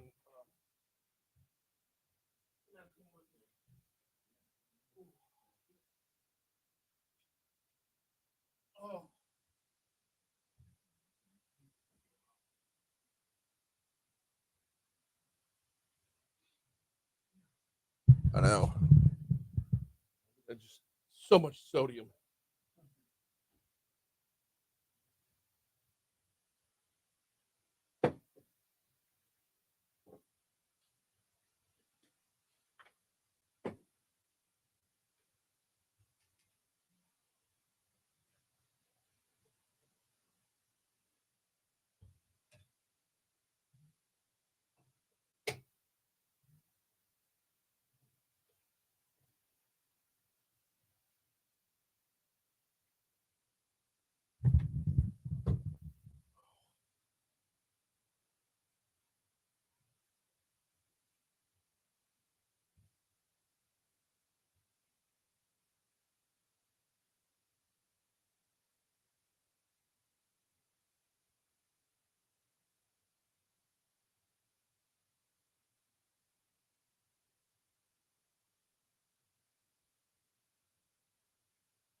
I did it. I stood up.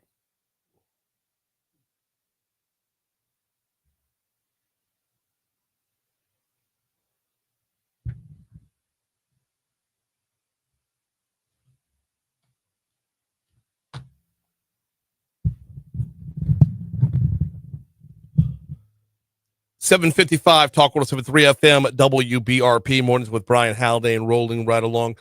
Wasting no time. The top story of the morning, of course, is the death of Pope Francis. Our news partners at our news partners at ABC. Wow, that's a blast from the past. Our news partners at ABC have put together this package. I just wanted to play it in its entirety. For the last 500 years, one of the grandest spaces in all the world, Michelangelo's Sistine Chapel, has also been home to one of Catholicism's most sacred traditions, the papal conclave.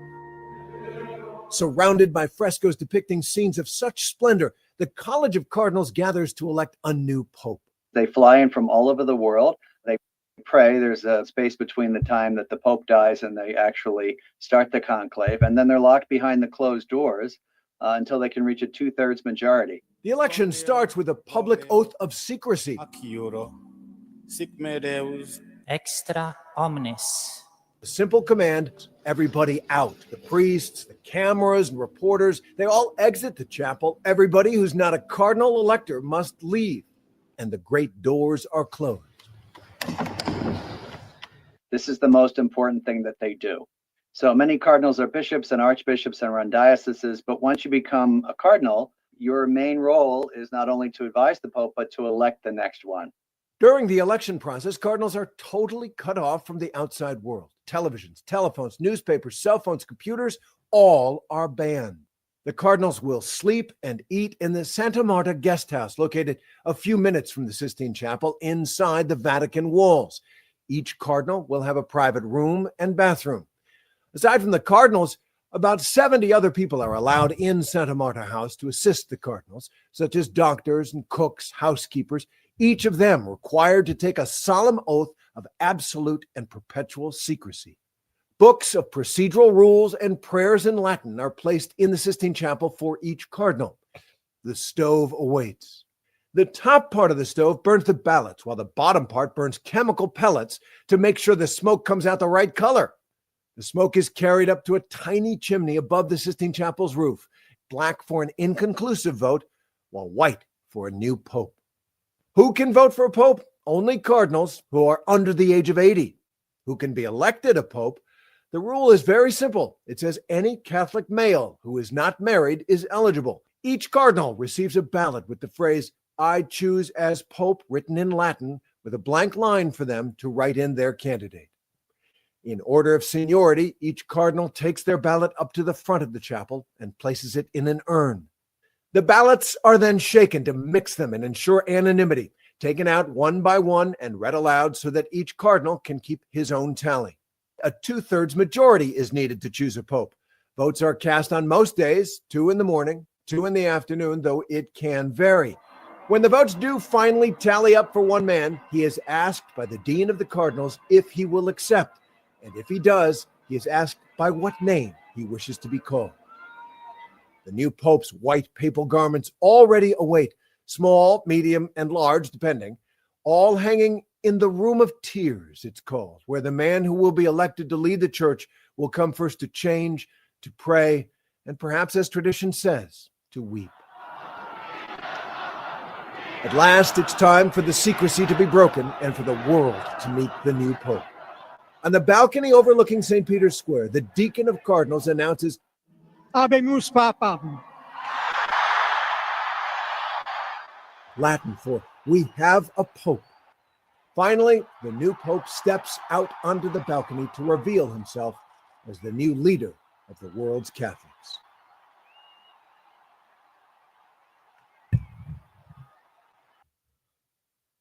Obviously, we'll be following this pretty closely, or probably handing off to our nationwide news or worldwide news partners to keep the closest eye on it. We'll have updates as we move forward. Obviously, none of this happens for at least the next 9 days. There will be 9 days of mourning before conclave is entered. And I was asking Jim Ryan about this from ABC News earlier, and if you're looking at front runners, that's hardly ever the guy who ends up being pope. So, quick break. Hour 3's next.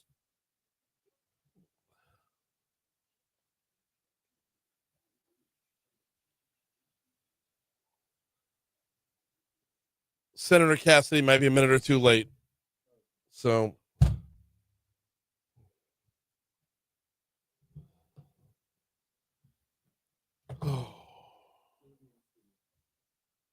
no, he's going to be on the hotline.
How quickly can you put together this day in history?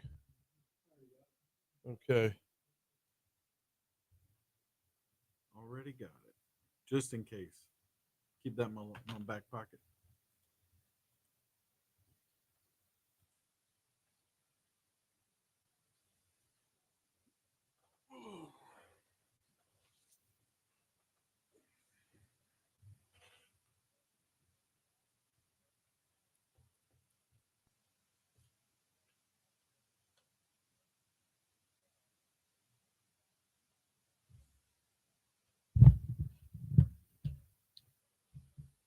Cassidy canceled, or is it just to kind of fill up some space? No, we're rescheduling. Oh, okay. And I can't bump Moon today because Moon got the ass chewing last week. Not really. He didn't really get an ass chewing. We're gonna have some fun with it though.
Like, a lot of moving pieces this morning. 806 Talk 107.3 FM, WBRP, Mornings with Brian Haldane, rolling right along. Hour 3 coming your way right now. All right. Got to start with a little bit of programming here. Senator Bill Cassidy was slated to join us now. However, his schedule's gotten a little jammed up. So rather than try to squeeze him into a 2-minute segment, we're going to punt on that. We'll have Senator Cassidy on later on in the week. This hour, Moon Griffon's going to join us. Moon hops on. We talk about everything under the sun with Moon every Monday at 8:15. This Monday is no different, except that if you can rewind the clock by a week to the opening of the legislative session, you might recall that we did some special coverage, Moon and I, from inside the governor's conference room. And Moon got pulled away from said coverage for a meeting. That meeting is now somehow newsworthy. And but I tell you what, I'm not going to spoil it. We'll talk about it when Moon hops on in our next segment. Also this hour, Casey O'Banion is the new head of the Young Entrepreneurs Academy. He'll join us at 8:35. Right now, this day in history.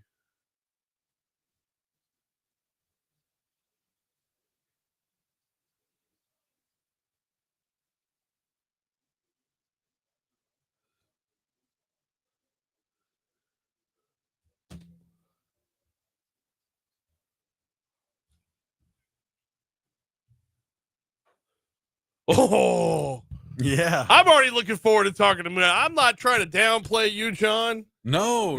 I'm not trying to blow right past this segment. God forbid. But, I mean, I want to do right by Danny, right? 5-star printing and signs. You know where to find them, right next to Big Mike's in Denham Springs. Yeah. Everybody knows where Big Mike's is at, right? Of course. We got to make sure. 2714096. If look at your business cards, okay? If you get that Patrick Bateman feeling in your gut when you look at your business card, huh? There you go. You think Danny was ready for an American Psycho reference on this Monday morning?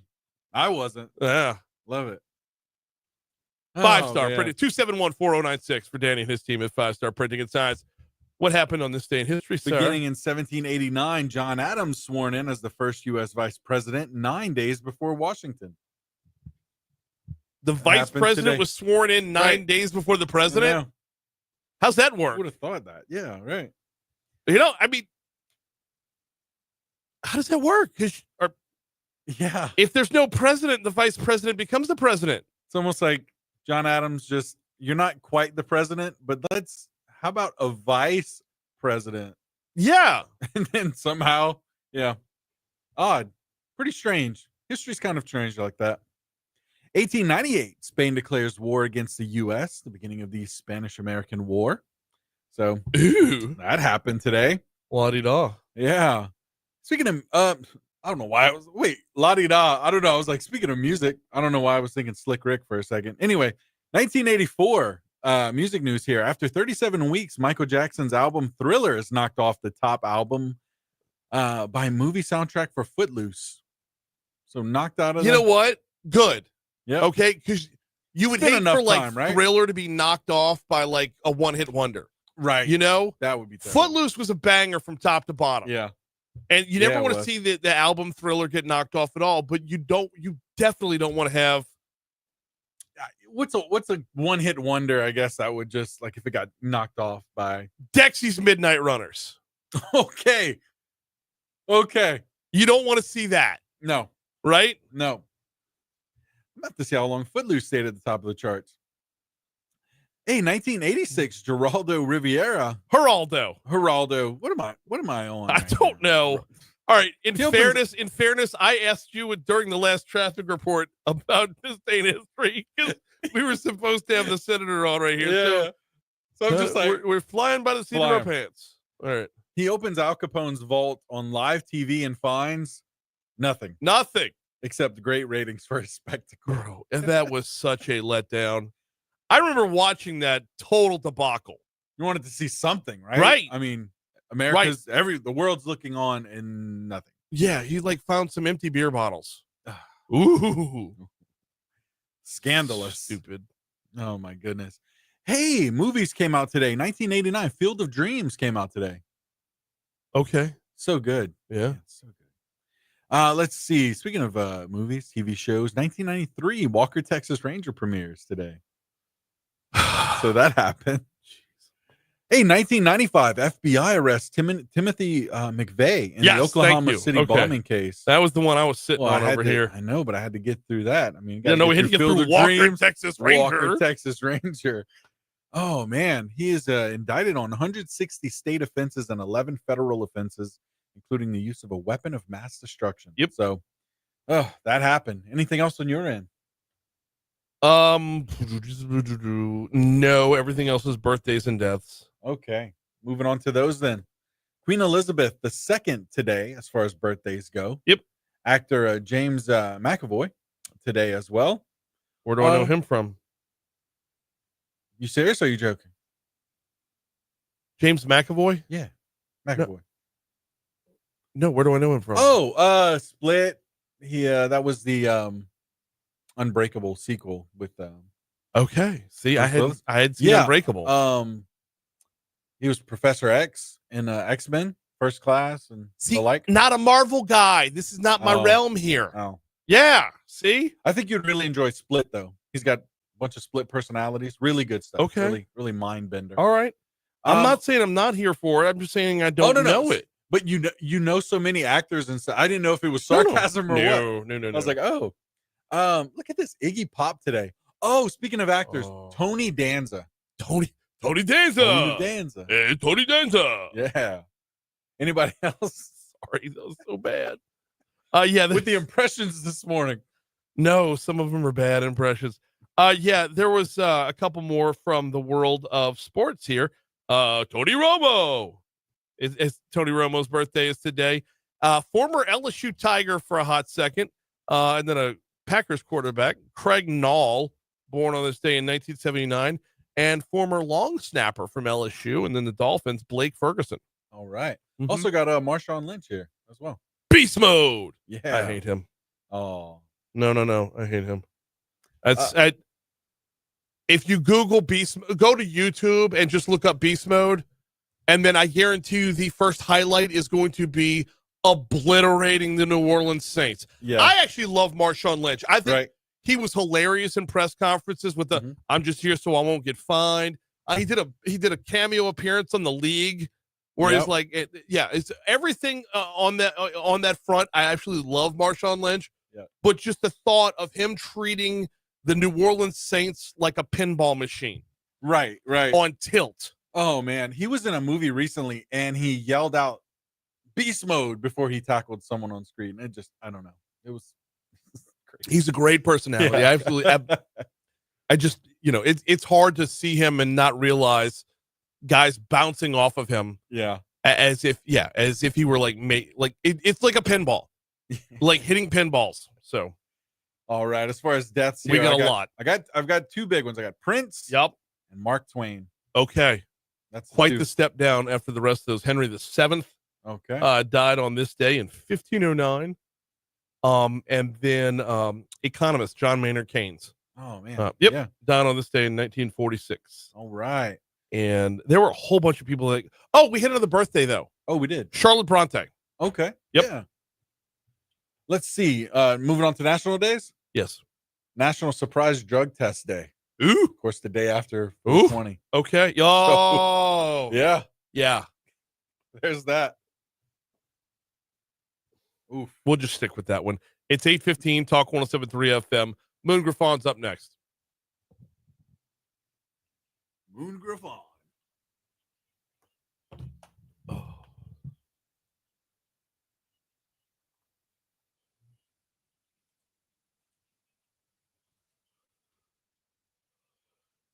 Oh, man.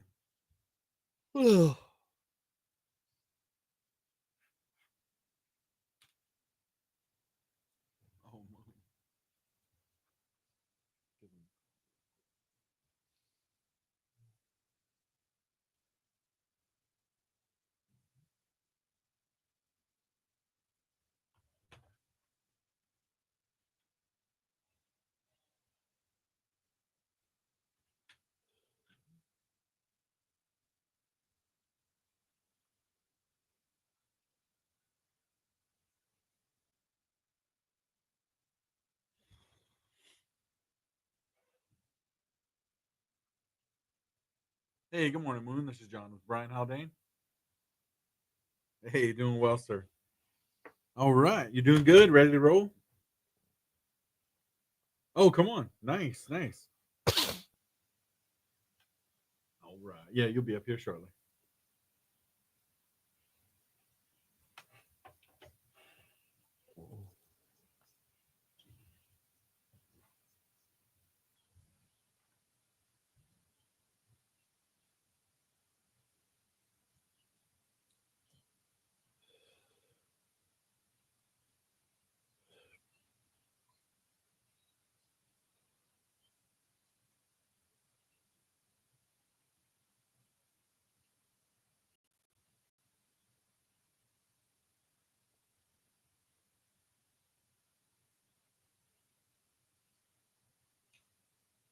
What the hell?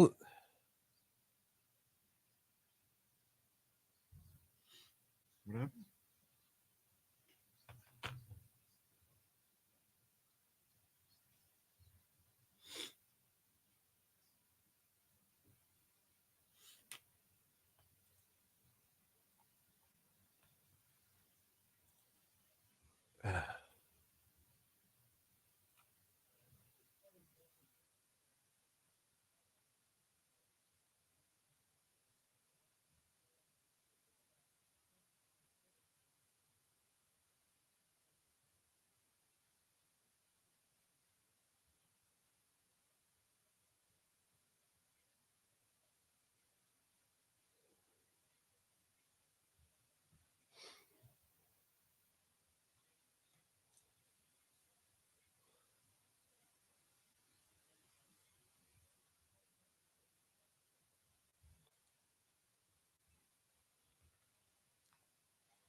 $818 Talk 107.3 FM WBRP mornings with Brian Haldane rolling right along.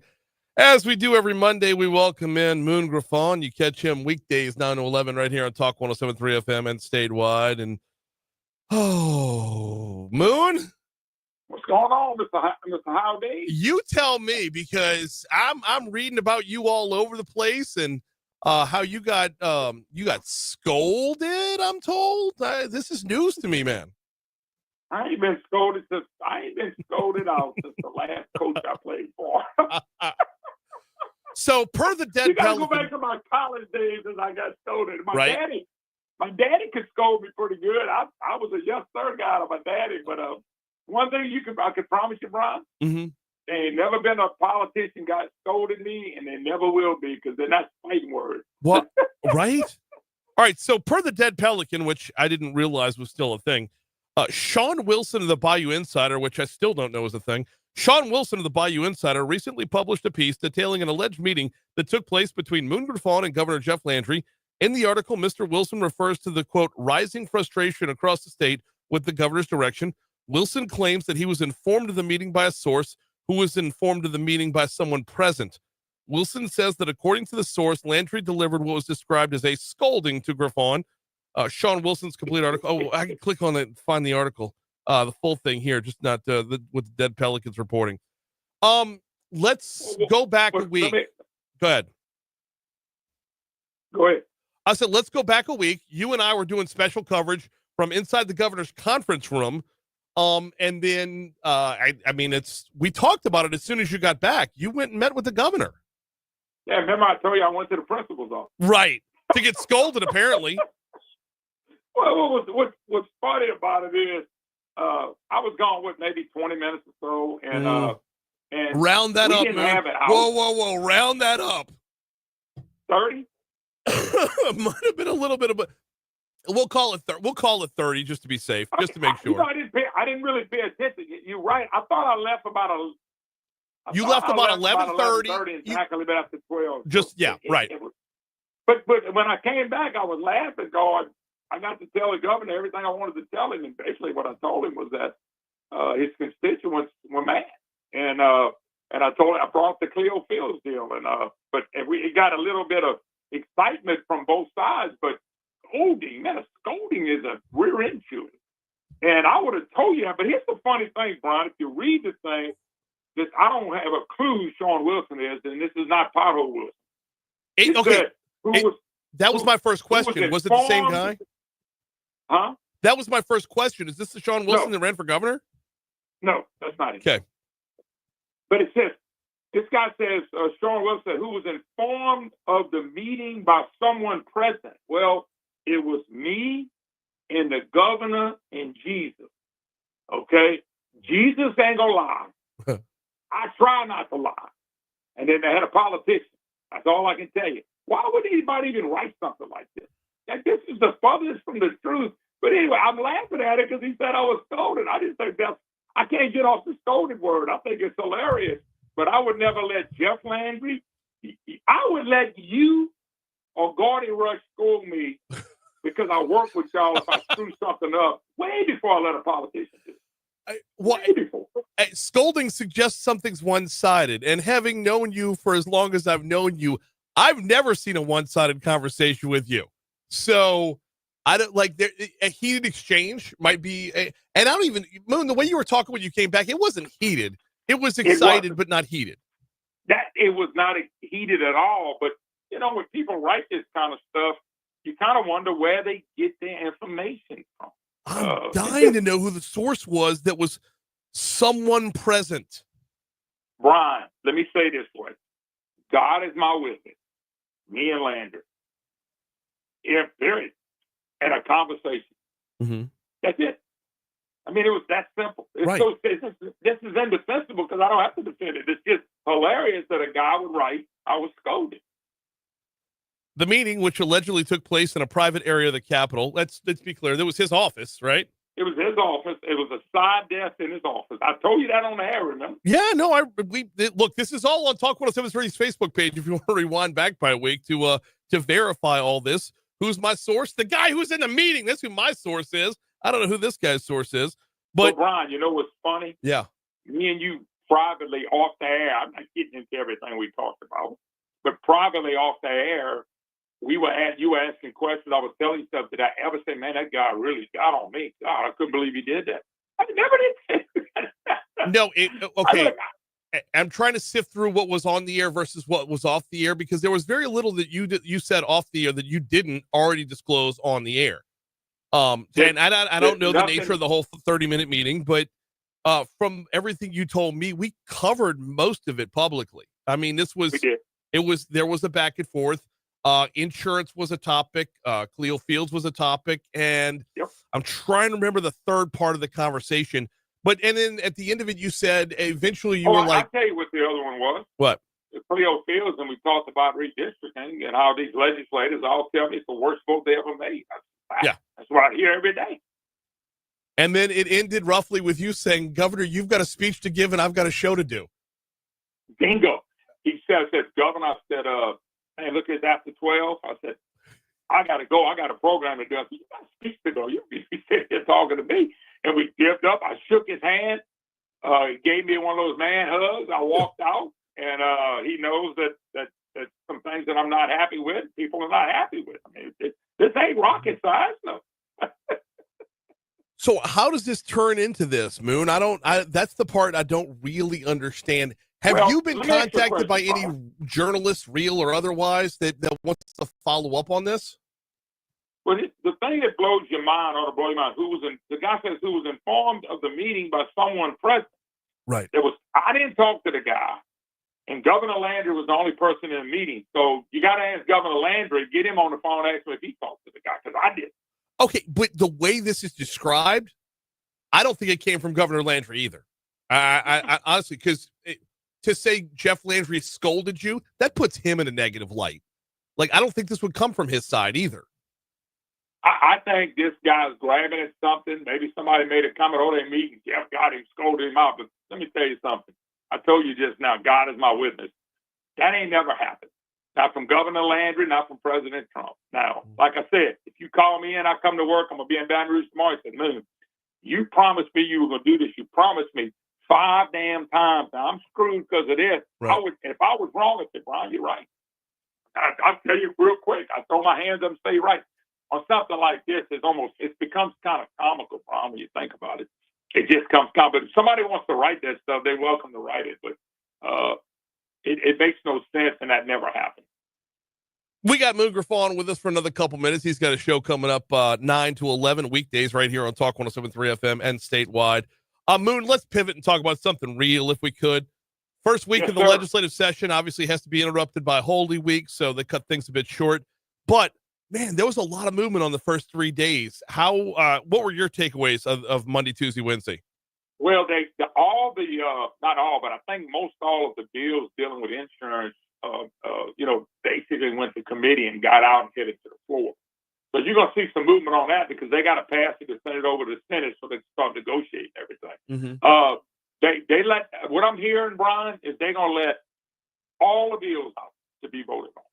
Instead of killing some probably in committee, like the one that they target Tim Temple to be able to give me an example. That bill right there that got out of committee, 13-4, I thought it's one of the worst bills. The governor says it's one of his best bills. I think it's one of the worst bills. You remember, Brian, you may remember this, Brian. I know you're a lot younger than me, so that's why I brought this up. Do you remember we used to have a rating commission for insurance? Yeah. A rating commission. And I don't remember if it was 5 people or 7 people. Do you remember that at all? I remember that there was one. Yeah, I couldn't tell you the makeup of it. And I don't remember the makeup either. It was 5, 7, 9, whatever it was. It didn't matter. It didn't work. Now, it didn't work having 5, 6, 7, 8 people, 9, 3, whatever it was. How's it going to work with one person, the insurance commissioner, being able to set rates, raise them, or bring them down? It puts all the pressure on one person, and then the legislature and the governor, I don't care who the governor is, who the legislature is, then they walk away and say, hey, I thought, blame him. Who's going to want that job, Brian? Nobody. And that's the positive side of the story, is that nobody would want the job. How about the flip side of the story of ignoring the history of the commissioner of insurance? Would you really want to give more power to a post that has traditionally gone to jail? I mean, up until Jim Donnellan, everybody went away.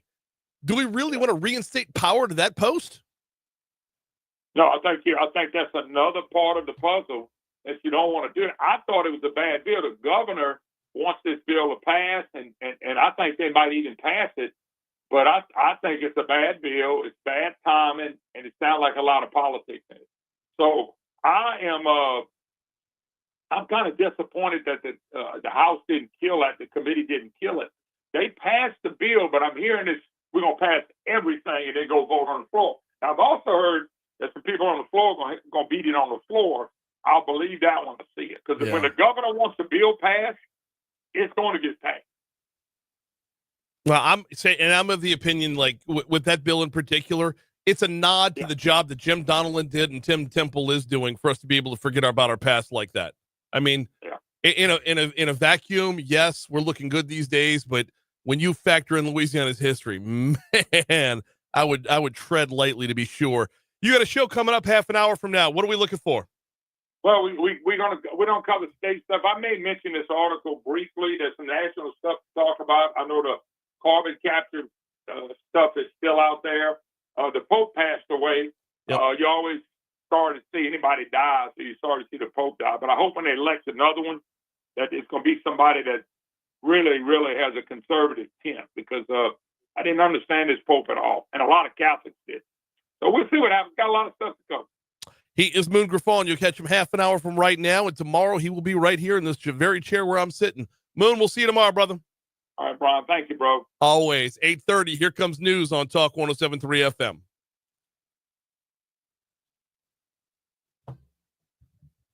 Kill the mics.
All right, time to get a look at your forecast here. And what we've got going on for your week is some level of rain every single day.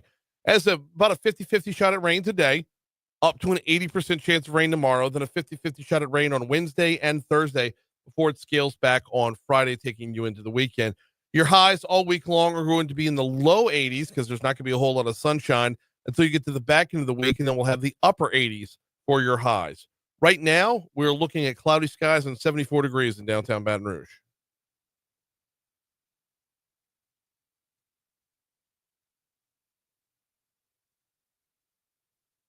I wasn't given any specific talking points. So. All right, we'll just roll. Okay. 8:37. Talk 107.3 FM, WBRP, mornings with Brian Haldane, rolling right along.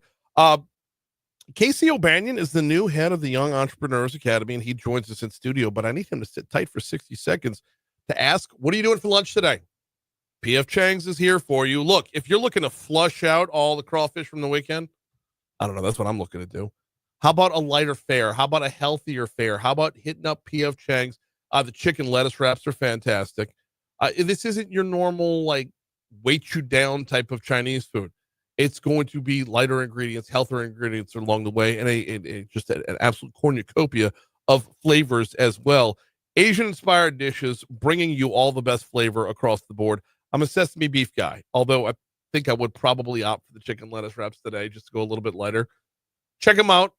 Off of Corporate Boulevard in Town Center. Look for the giant golden horse. They've got you covered for lunch today. It's P.F. Chang's. All right. The announcement came down, what was it, last week, I guess it was, that the Young Entrepreneurs Academy of Baton Rouge has appointed Casey O'Banion as the new president, which was effective on April 14th. He's in with us now. How are you, sir? I'm doing well. How about you? Doing very well as well. Before we get into your role as president, let's bring everybody up to speed on Young Entrepreneurs Academy, what it is, what y'all do, and how you make a difference. Yeah. So Young Entrepreneurs Academy has about 20 to 25 students a year. They are from every school around Baton Rouge, public, private, homeschool, charter school, anything you can think of. And these students are entrepreneurs. They start a business. It's registered with the state. It goes through all of the normal rigmarole of any entrepreneur you can think of.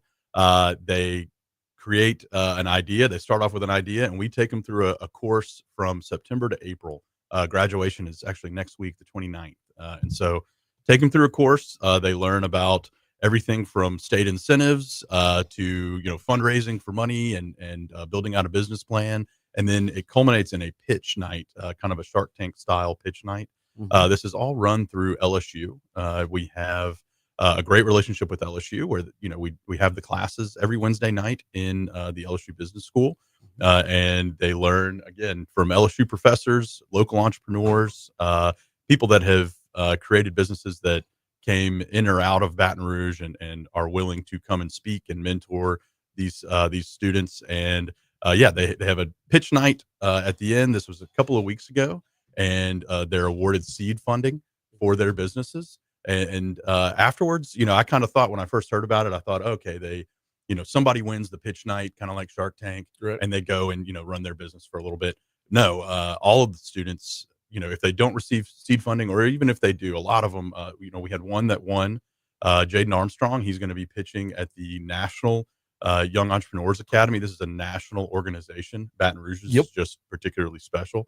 And so he'll go pitch there in May. But the rest of them are going full swing. They got seed money from $5,000 to $3,000 something dollars, and they're going to be working their businesses either as they continue their high school career on into college or taking it out of college. So very unique, interesting, and special organization that impacts all of Baton Rouge. Okay, so just to be clear, just to make sure everyone's up to speed, the businesses are real. This isn't some class project.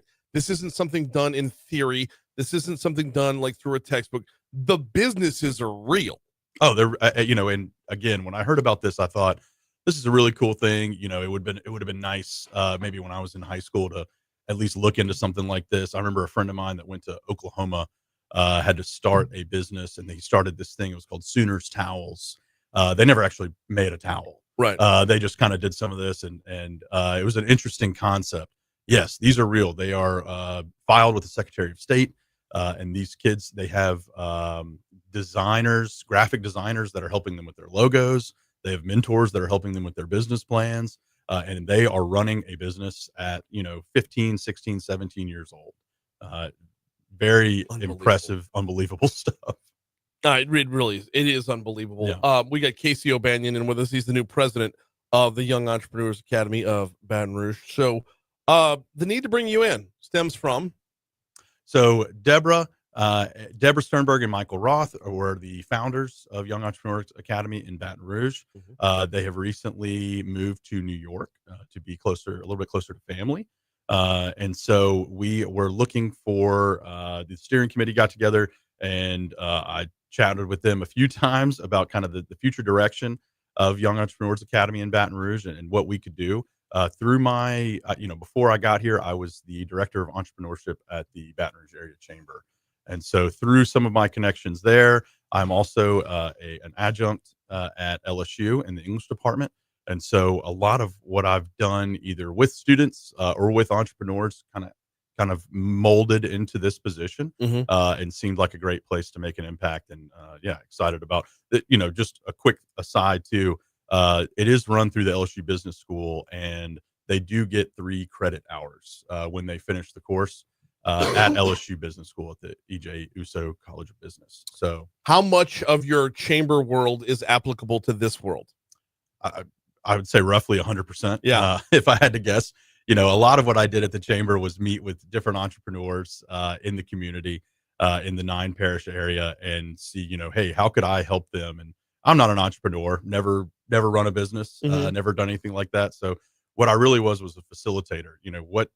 What programs are available in the city?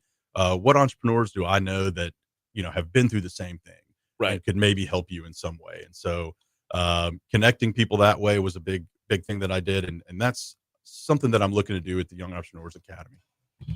What's your early takes? I mean, it's this class of 2025, which you said is going to be graduating very, very soon. What are your early takes on what they're bringing to the table? Oh man. So went to my first class, which is their last class last Wednesday. And, told them, hey, I know I wasn't a big part of your experience, but just kind of watching from afar, it's very cool. And again, impressive what they've been doing. We have a myriad of businesses and a lot of what these entrepreneurs and business owners are doing is exploring their passions at such an early age. And with, kind of a safety net of, hey, I'm still in high school. I can try this now, see how it goes. We have our winner, again, Jaden Armstrong, created a business. His younger brother is visually impaired. And again, this is just something that necessitates, I would not know anything about this, but his younger brother has a harder time picking out clothes. What color are the clothes? What do they look like? And so these Braille accessible clothing line is what he started. And won the pitch competition with. We have a brownie company. We have a something called Test Mess, which cleans up after construction projects. So anything and everything they have available to them, and they are working on. And these are just things that are going to impact Baton Rouge. These are not going to be specifically local businesses, right? But they are going to be unique to Baton Rouge, and they're going to be things that help out the surrounding areas. It's going to be awesome. I'm looking up this the Braille and the it's called Feel Better. This is inspiring to say the least. Like one of the things that I've emceed the pitch competition before, and one of the things that I find is like with kids, you have fresh ideas. They're not trying to feed you the same what and tell you it's new. They're actually bringing something that is new. That was my biggest takeaway when I did it. That being said, though, is this like how do you go to something that's so far outside the box to make sure they're on the right path?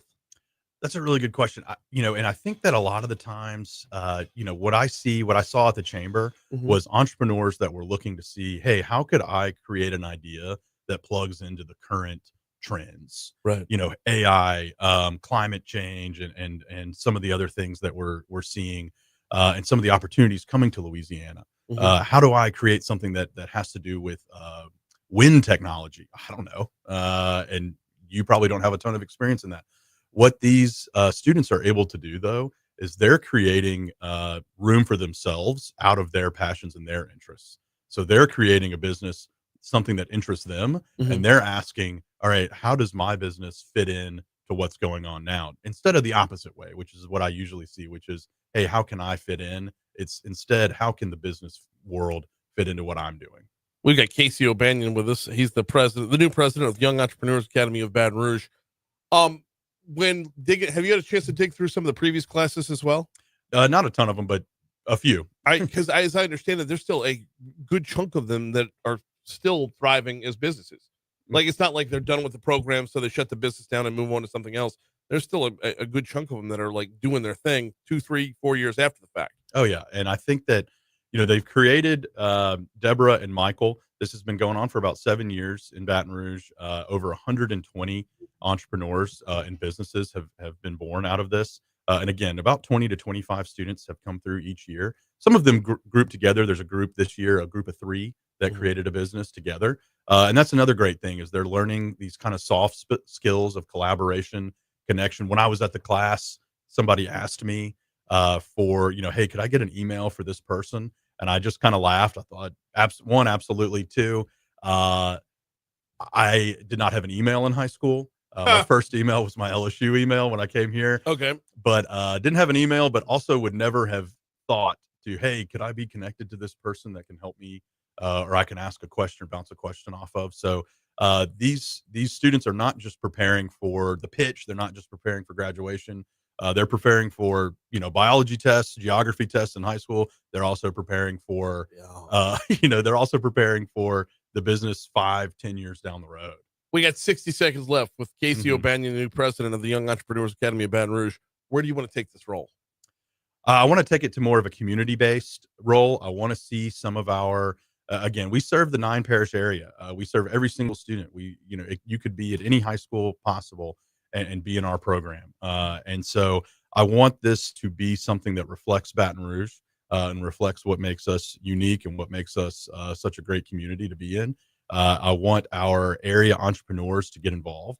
I want them to either come and speak. I want them to come mentor. I want them to get involved in some way. When I went to the class on Wednesday, I asked, what was the most impactful thing for you this year? What did you like the most? And they said the speakers, the people that came and told us their story were the biggest deal.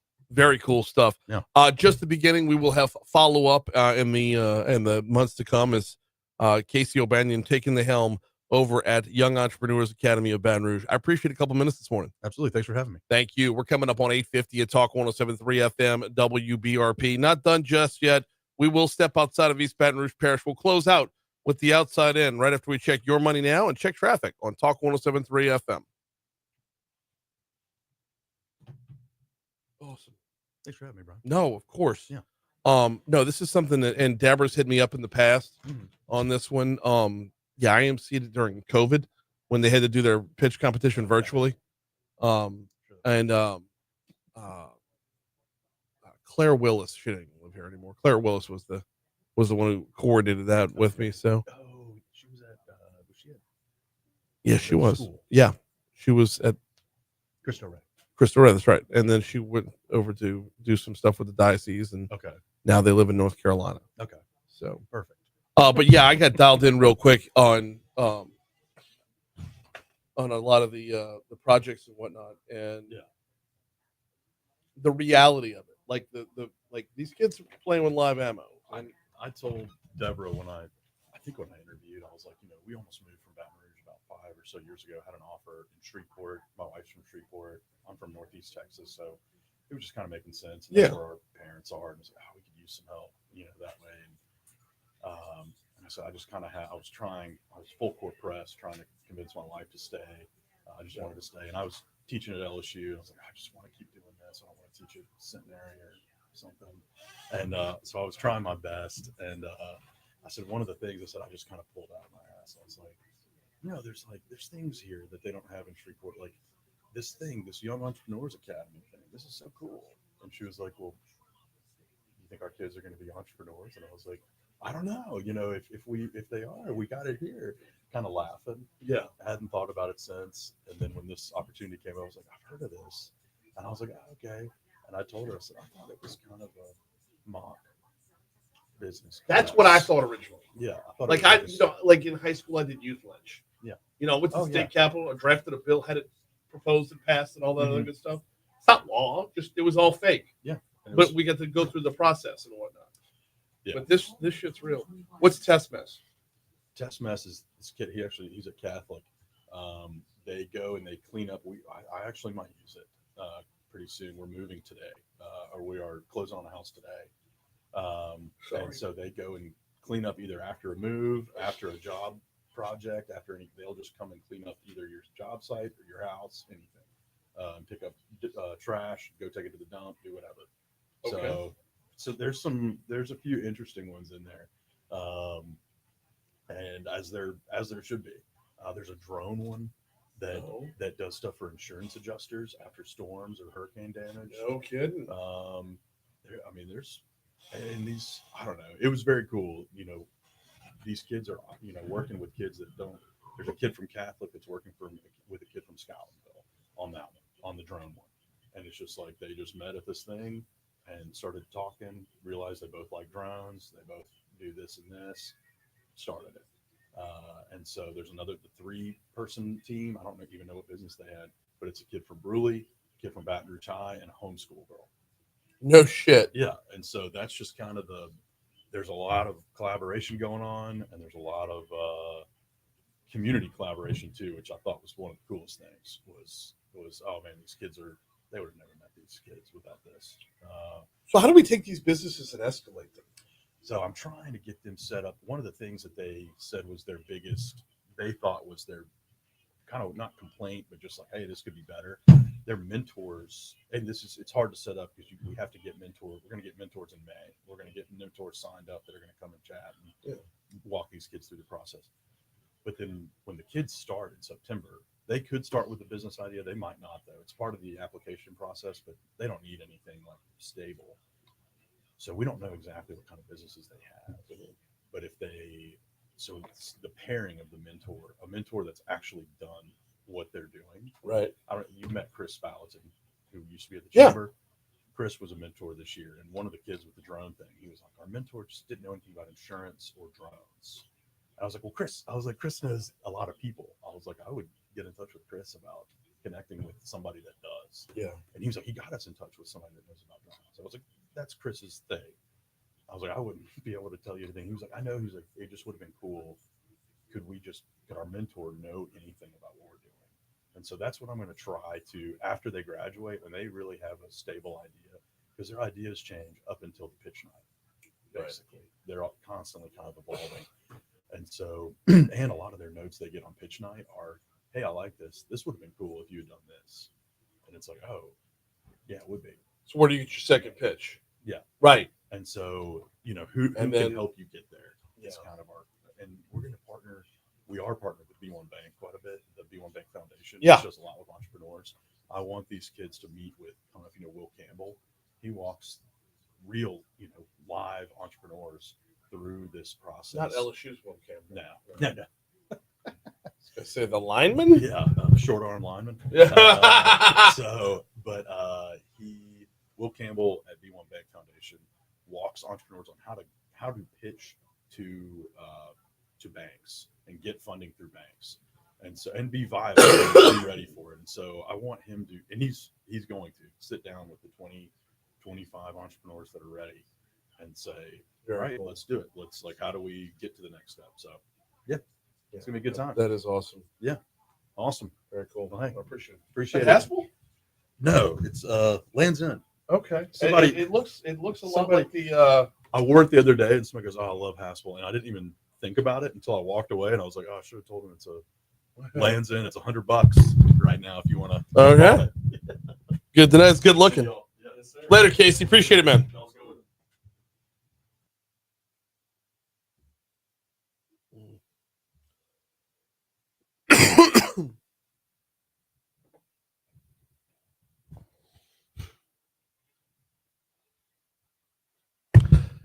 856 Talk 107.3 FM WBRP.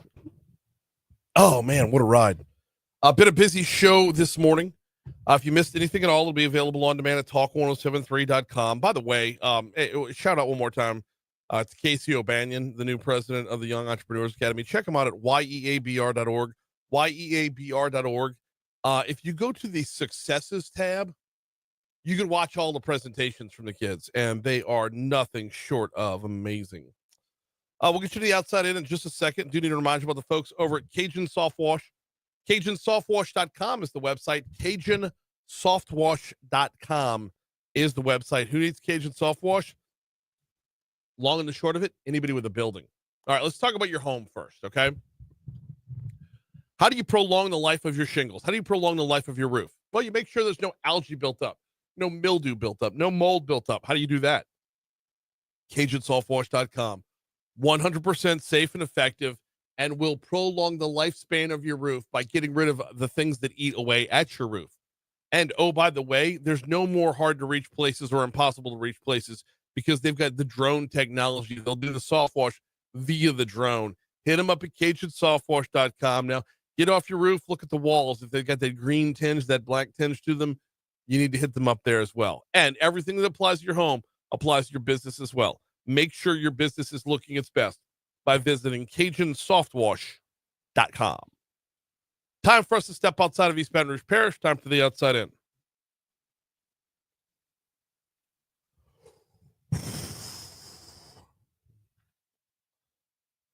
All right, we're going to start off in West Baton Rouge Parish, where the sheriff's office said a male's body was found in the front yard of a Port Allen home around 10 o'clock yesterday morning on Tuscaloosa Avenue. At this time, no foul play is suspected, and the West Baton Rouge Sheriff's Office is investigating the circumstances surrounding the death. Moving over to Iberville Parish, a second arrest has been made in a fiber optic cable theft that left Sunshine and St. Gabriel residents without cable and internet for over a month and cost AT&T around $51,000 in damages. According to the St. Gabriel Police Department, the suspect, Gregory Doster, could face charges of felony theft over $25,000 and felony criminal damage to property. Up to Point Capee Parish, Deputy Robert Williams was critically injured when he was hit by a car while directing traffic around the scene of a large-scale oil tank fire. But he is out of the hospital, according to his family. He was helping a fire official's pickup truck to leave the tank fire when he was hit. The car also struck the pickup, injuring 2 firefighters and the car's driver as well. Closing out in New Orleans, Louisiana's first confirmed case of measles for 2025 was reported down there, according to the Department of Health. The person who tested positive is in isolation and has received treatment at a New Orleans hospital, but they weren't hospitalized. They'll remain in isolation until they are no longer infectious. That is going to do it for us, y'all. Moon Griffon is coming up next. Of course, ABC News will have the latest on the passing of Pope Francis. We'll see you tomorrow. All right, guys, I got to get out of here. I got meetings on top of meetings on top of meetings. And coffee on top of coffee on top of coffee, let's hope. We'll see you tomorrow.